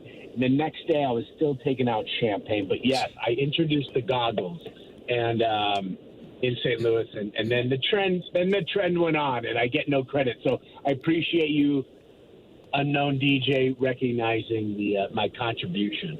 Yeah, I believe it. I think it was 2004 in L.A. The Dodgers, that first one. Yes, absolutely. See, Doug, it was 2004. I know you don't remember the years. I don't, usually. And so now that you're out of the game, you can be totally honest and revealing. You were a little guarded as a pitcher. You weren't available to talk a day of game or the day before the game, and then there maybe was another rule. But now all barriers are lifted. We have a theory that the getaway game, often when the team's going on the road, it's a day game. That's when the skipper would roll out the lesser lineup. Now, my theory is you'll give us an honest answer if players are aware. Tim said he thinks you may not be aware now, right? Did you notice this? Like a mail, like there's a lineup that was kind of maybe, okay, we'll just play all the fellows who haven't played in a while, and we'll hit the road. Okay, first off, your first statement, and I had a statement. I had something for it. Now I can't remember what you said. Dang it. Well, I said that you wouldn't talk on certain days. Yeah. Yeah, there were no rules. I would talk to everybody the day I pitched. However, if you talk to me about questions about the game, conversation's over. You know what I mean? I enjoyed talking, like in the clubhouse, about just life. You know, that's how Drop It Like It's Hot and the soup word of the day happened. You know what I mean? Like, that's how it happened, just in casual conversation like we're doing now. But if I was a day game pitcher and you went into like reporter mode, it's over. I'm done. And I will never talk, you know. And then I didn't like, that was a mental, like a mental approach I had. Like I didn't, you know, like when you hear people like, oh, we're facing, you know, the Yankees, we're facing this, and they build them up or whatever. I didn't want to have any part of that. Do you know that, you know, whoever, I can't even think of a play now. Biggio is hitting 9 for 10 off you in the last 2 games. No, I didn't, but thank you for that, bringing it up. You know, so I tried to avoid that. Now, everyone was aware. I mean, I wouldn't say lesser players. I mean, they're big leaguers. I mean, everyone's good, right? So certainly, I did have a lot of the backup catchers. You know what I mean, on those days, and third, you know, Roland's going to sit out, whatever, Edmonds. But, you know, yeah, that happened quite a bit. Okay, there it is, Tim. Verification. It does happen. How big a difference did it make to you who was catching you? Okay, if I had a relationship with a normal relationship, it didn't matter as long as we were on the same page.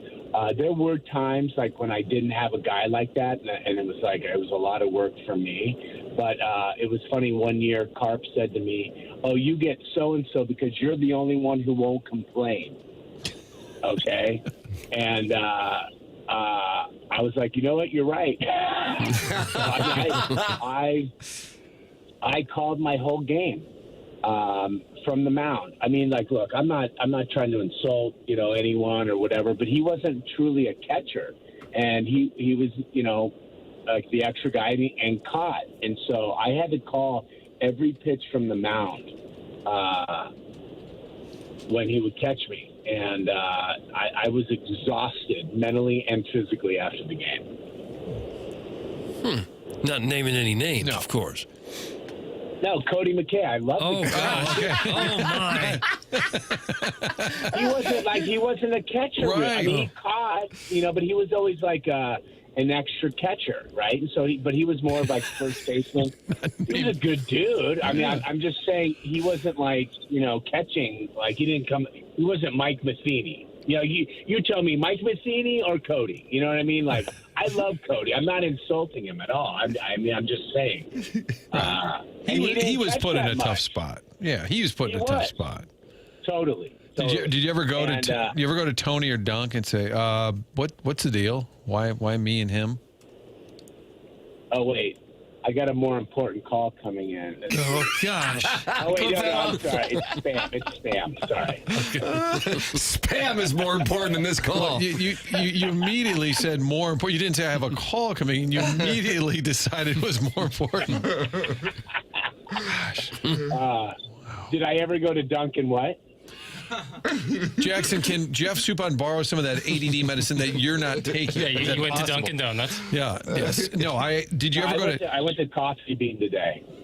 I got the right milligrams. I had 2. I used Nespresso. I use Nespresso now. They, as a player, they used to only do espresso shots, but Nespresso makes coffee now, and I saw it in the mall when I was cruising with my wife. And I was like, you know what? I'm going to eliminate the K-cups. So much plastic, right? I'm like, I'm going to use this stuff.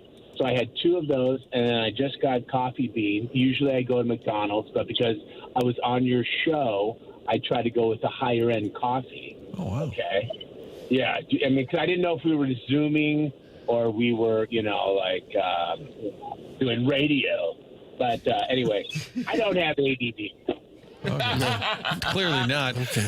When Edmonds was on, we missed slot with him, TV radio term, because he was doing carpool and said, hit me right after. It was opening day. We missed him.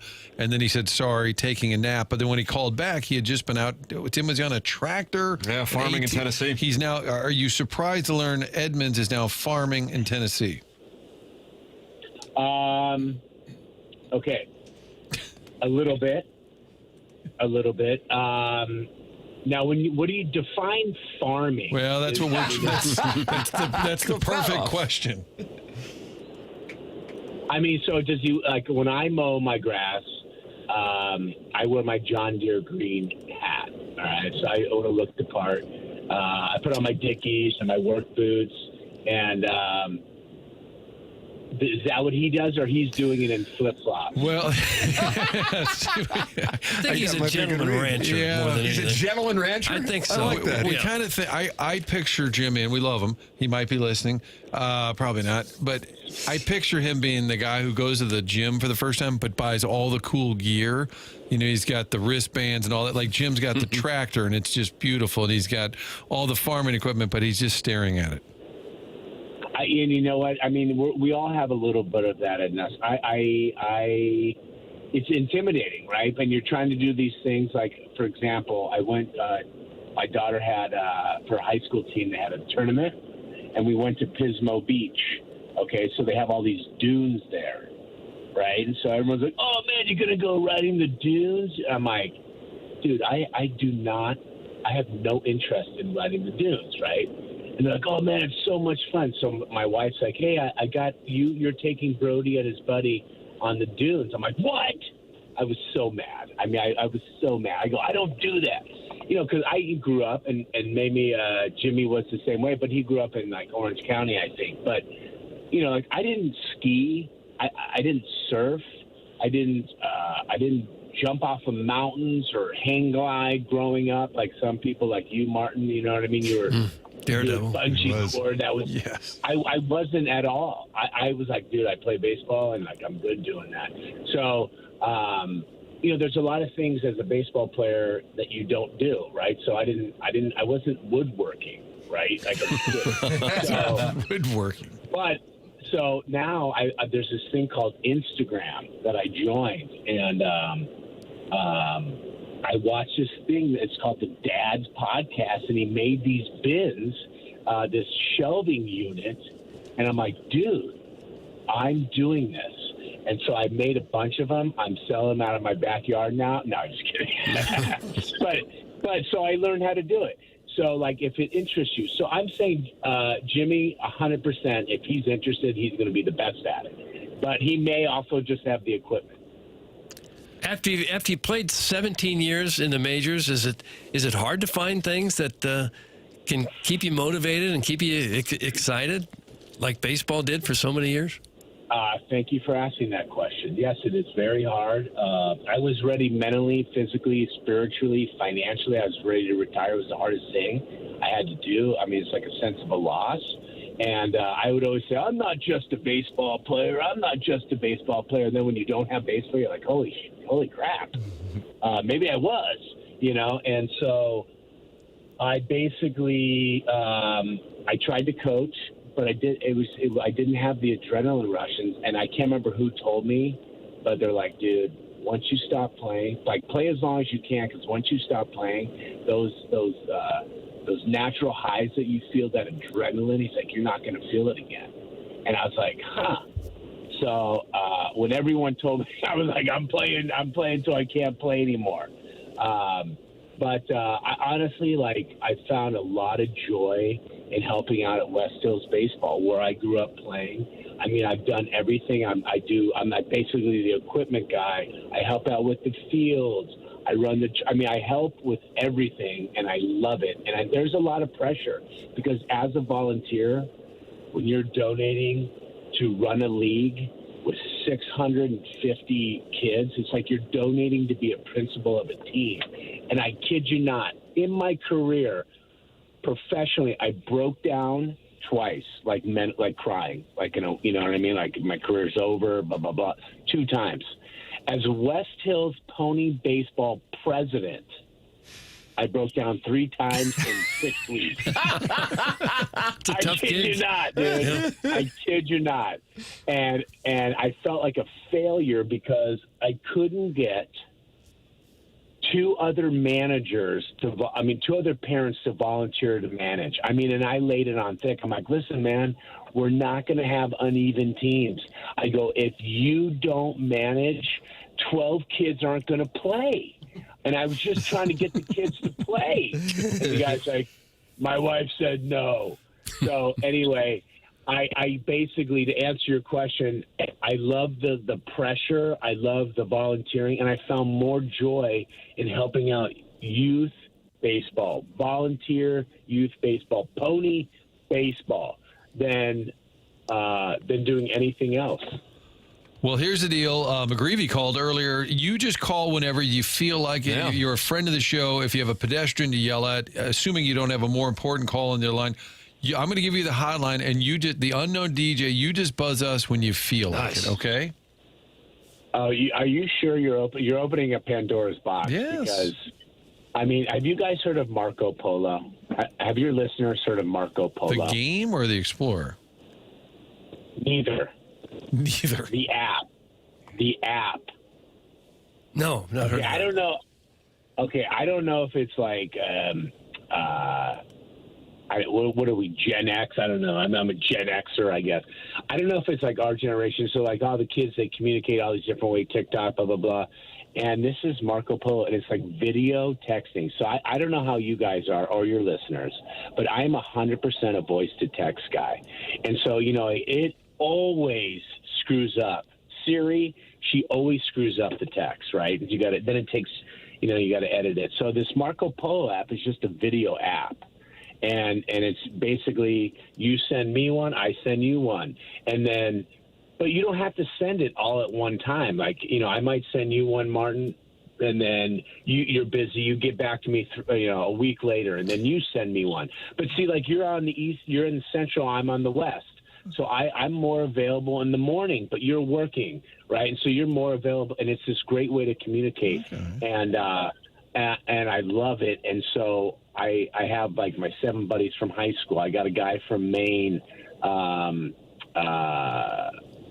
Riggs, Jeff Wrigley, but we've never met. I only talked to him through Marco Polo. I met him through a friend, and it's a good dude. He's a big baseball guy, and I have all these people. So I just get on this thing all the time. But if I don't even need that. If I have your number, I'll call. Yeah, nice. Timmy's ditching Marco Polo with Riggs. I brought that back. Do you see how I shared? Yeah, you closed the circle. Polo. Well, drive safe. And I would just like to say, much like Austin, Texas soup, just stay weird. Hey, I've never been there.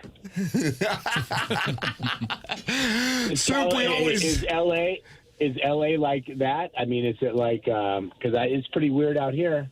Yeah, no, you're right. It is pretty weird. All right. Well, you stay weird and keep that number handy. All right. Are you guys going to give me some followers? I have like 50 followers, and I'm trying to get some followers. On which app? Sad. On which app? Well, there's the Instagram and the X and the What are your handles? What are your handles? I just followed you on Instagram. Okay, Jackson. Oh, yes. There you go. 51. What are your handles? my gosh. It would help if you told people the handle. How do they find you? Jeff_Suppan on X/Twitter. Instagram, what do we got going on? I think it's the same thing. You guys are putting me on the spot. I'm At not Jeff sure. I did it Suppan, so- no underscore. No underscore At on that Jeff one, Suppan. Sue. This is really hard to help you promote your brand if you don't know the handle. Well, I don't have a brand, but it's funny. It's like I'm sitting there and I had like an old account, and I just follow people, and then I'm like, I got to do an account, but I started having some fun. I did a video on the drop-off line. Didn't get many views, but I thought it was my best one. I'm gonna go back and watch. That's my personality. You know what I mean? I just it's about the drop-off line, and and then do you guys have to go? We actually kind of do, unfortunately. Preferably, we would just hang out with you, but we have commercial breaks that we have to hit, Oh, unfortunately. my gosh, I know. I'm sorry. No, it's our fault. We called you late. Yeah, we called you late, remember? You did. I got my 10 minutes back. Thank you, guys. Super, we'll look forward to talking again. And like I said, hey, no more Marco Polo. Just call in anytime you want. Oh, you broke up when you said that. That's perfect. I'll talk to you tomorrow. That's all right. He's going to call in tomorrow. That'll be perfect. Jeff Suppan with us here on TMA. What an adventure. There's a lot going on there. He's Drops of the week just got a boost. Yeah, it did. We got a break. I know that. It's TMA 101 ESPN.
All right, Doug, you like transparency? I do, yeah. We had Mike McGreevy on. That was about a half hour. We had JR on. That was about 25 minutes. We just had Jeff Suppan on, and that was about, what do you think, Papers? 28 minutes, I think. That was the range. Yeah, right. So we're behind. Oh, I mean, that's no. just the reality of it. So we'll break. We'll catch up. It's TMA 101 ESPN. Okay.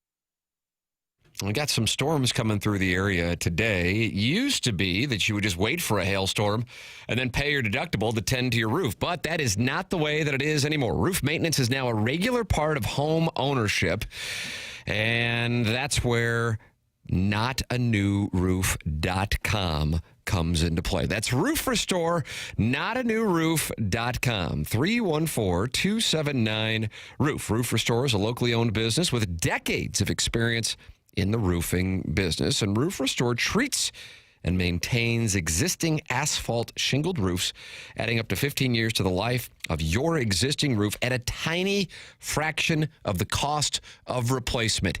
It's notanewroof.com or call 314-279-ROOF. It's Roof Restore online at notanewroof.com.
It is the morning after 101 ESPN. Tim McKernan, Doug Vaughn with you. Martin Kilcoyne off to onboarding. Great program to podcast today with Mike McGreevy, JR, Jeremy Rutherford, brought to you by Mark Hanna, and Jeff Suppan on an adventure that was reminiscent of, was it Charlie Bucket going through that tunnel with Gene Wilder in Willy Wonka and the Chocolate Factory? Am I right? Yes. That's what that felt like. Very much, very similar. Yeah, very psychedelic. Yeah, it was psychedelic. You can podcast via the Schaefer Door Company podcast app here on 101 ESPN and the TMA STL podcast app. It's all brought to you by Jason Gosrow and Schaefer Door Company, SCHAEFER door.com. Schaefer Door Company, sponsor of the podcast app. Any issues with your garage door? No problem. Just go to schaeferdoor.com or call or text 636-782-3608. It's going to get the quickest response time. They service all kinds of garage doors for service and new installs. And they have Monday morning standby service for those doors that break over the weekend. They service commercial doors as well. It's Schaefer Door Company. They gave that garage door to the poor film student, and the poor film student came in, flew from L.A. to St. Louis, Doug, and then you suspended him today. Well, I did.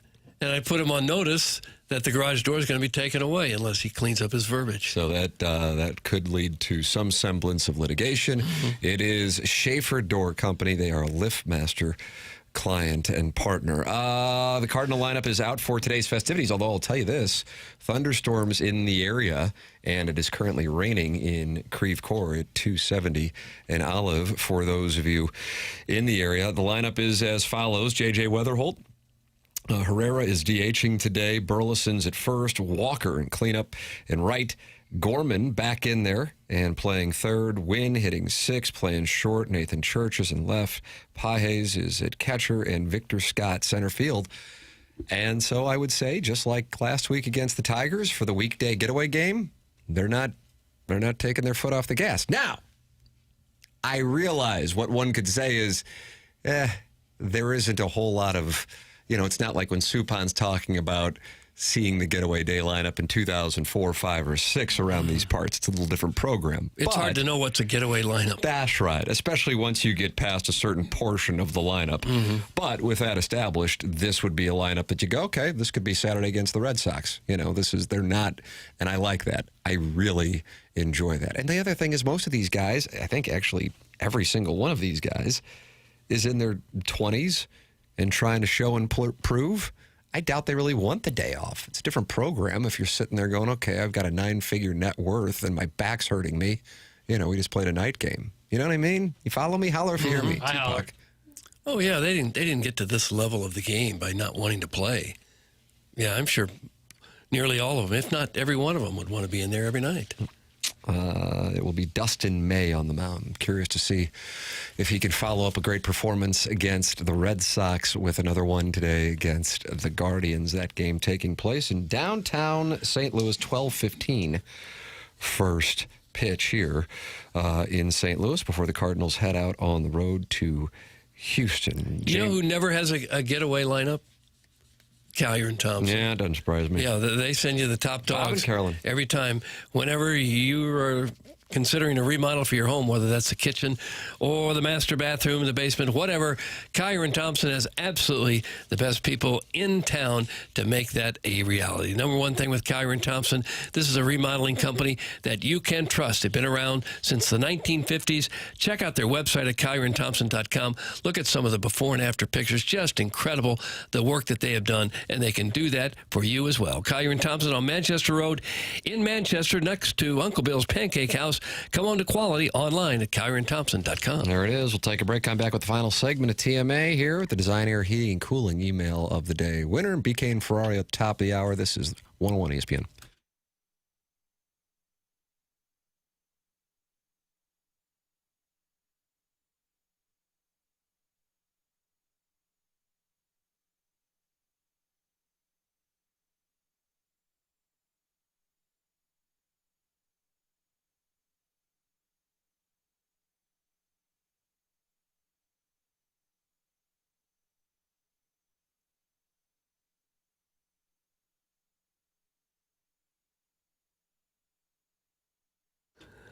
For over 135 years now, Stifel has been a trusted name in finance, headquartered here in downtown St. Louis since 1890. What does Stifel do? Pretty much everything money-related. Wealth management, of course. Banking through Stifel Bank. Yep. Own a business?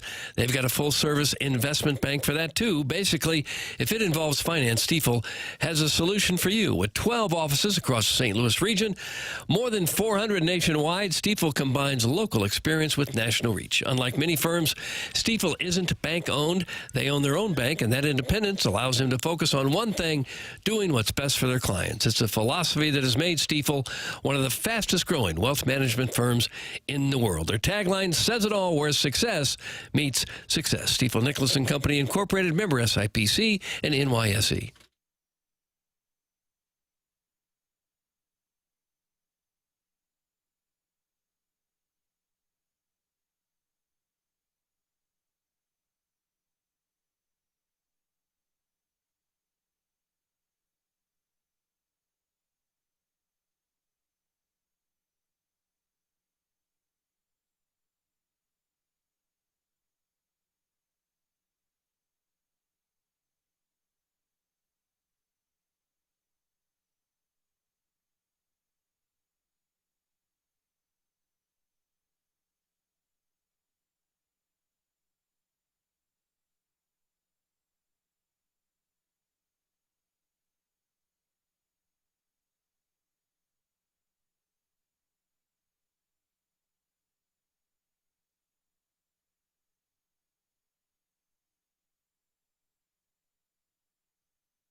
This is Jackson with the Sports Center update brought to you by Universal Windows Direct. Blues Mammoth tomorrow, pregame 5:30, puck drop 6:30 right here on 101 ESPN. That was another Sports Center update brought to you by Universal Windows Direct. You'll be saying, I love my windows.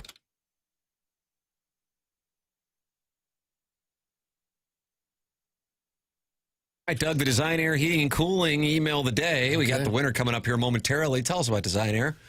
Well, Design Air are the people that can keep your home comfortable. They've been doing that in St. Louis since 1904. At Design Air, they believe in honest work. You're not going to be sold something that you don't need, whether you're dealing with the St. Louis cold or summer heat. They've got your back with dependable service and no-pressure solutions. Fantastic people. You're going to love Seth Goldcamp and the people that he sends out to make sure your house is cozy. Visit designairservice.com. Schedule your service today. Design Air comfort you can count on since 1904. Jackie Papers has the winner of the email today. What do we got? Today's winner, Tim, Buck Swope. Oh, Buck Swope is back. Buck Swope with the win on today's Design Air Heating and Cooling email of the day. BK and Ferrario coming up at the top of the hour, and then the Fast Lane from 2 p.m. to 6 p.m. BK and Ferrario are both now James Carlton clients, and Jamie Rivers is also a James Carlton client. I've been a James Carlton client since 2019, and James Carlton is saving people money in a major way with their automotive insurance. If you have not made the phone call to find out how much money that James can save you, I recommend doing that immediately. 314-961-4800, or go online at carltoninsurance.net. Also, do you have kids under 25 on your insurance policy? This is where James is save people a lot of money. 314-961-4800, or go online at carltoninsurance.net. If your insurance costs a leg and an arm, call James Carlton, State Farm. Time for us to go. BK and Ferrario are up next. For Jackson Burkett, for Chairman Kurt, for Martin Kilcoyne, for my brother Kevin, for Douglas Elvin Vaughn, I'm Tim McKernan. This has been The Morning After, presented to you by Brown and Crouppen on 101 ESPN and the TMASTL YouTube channel.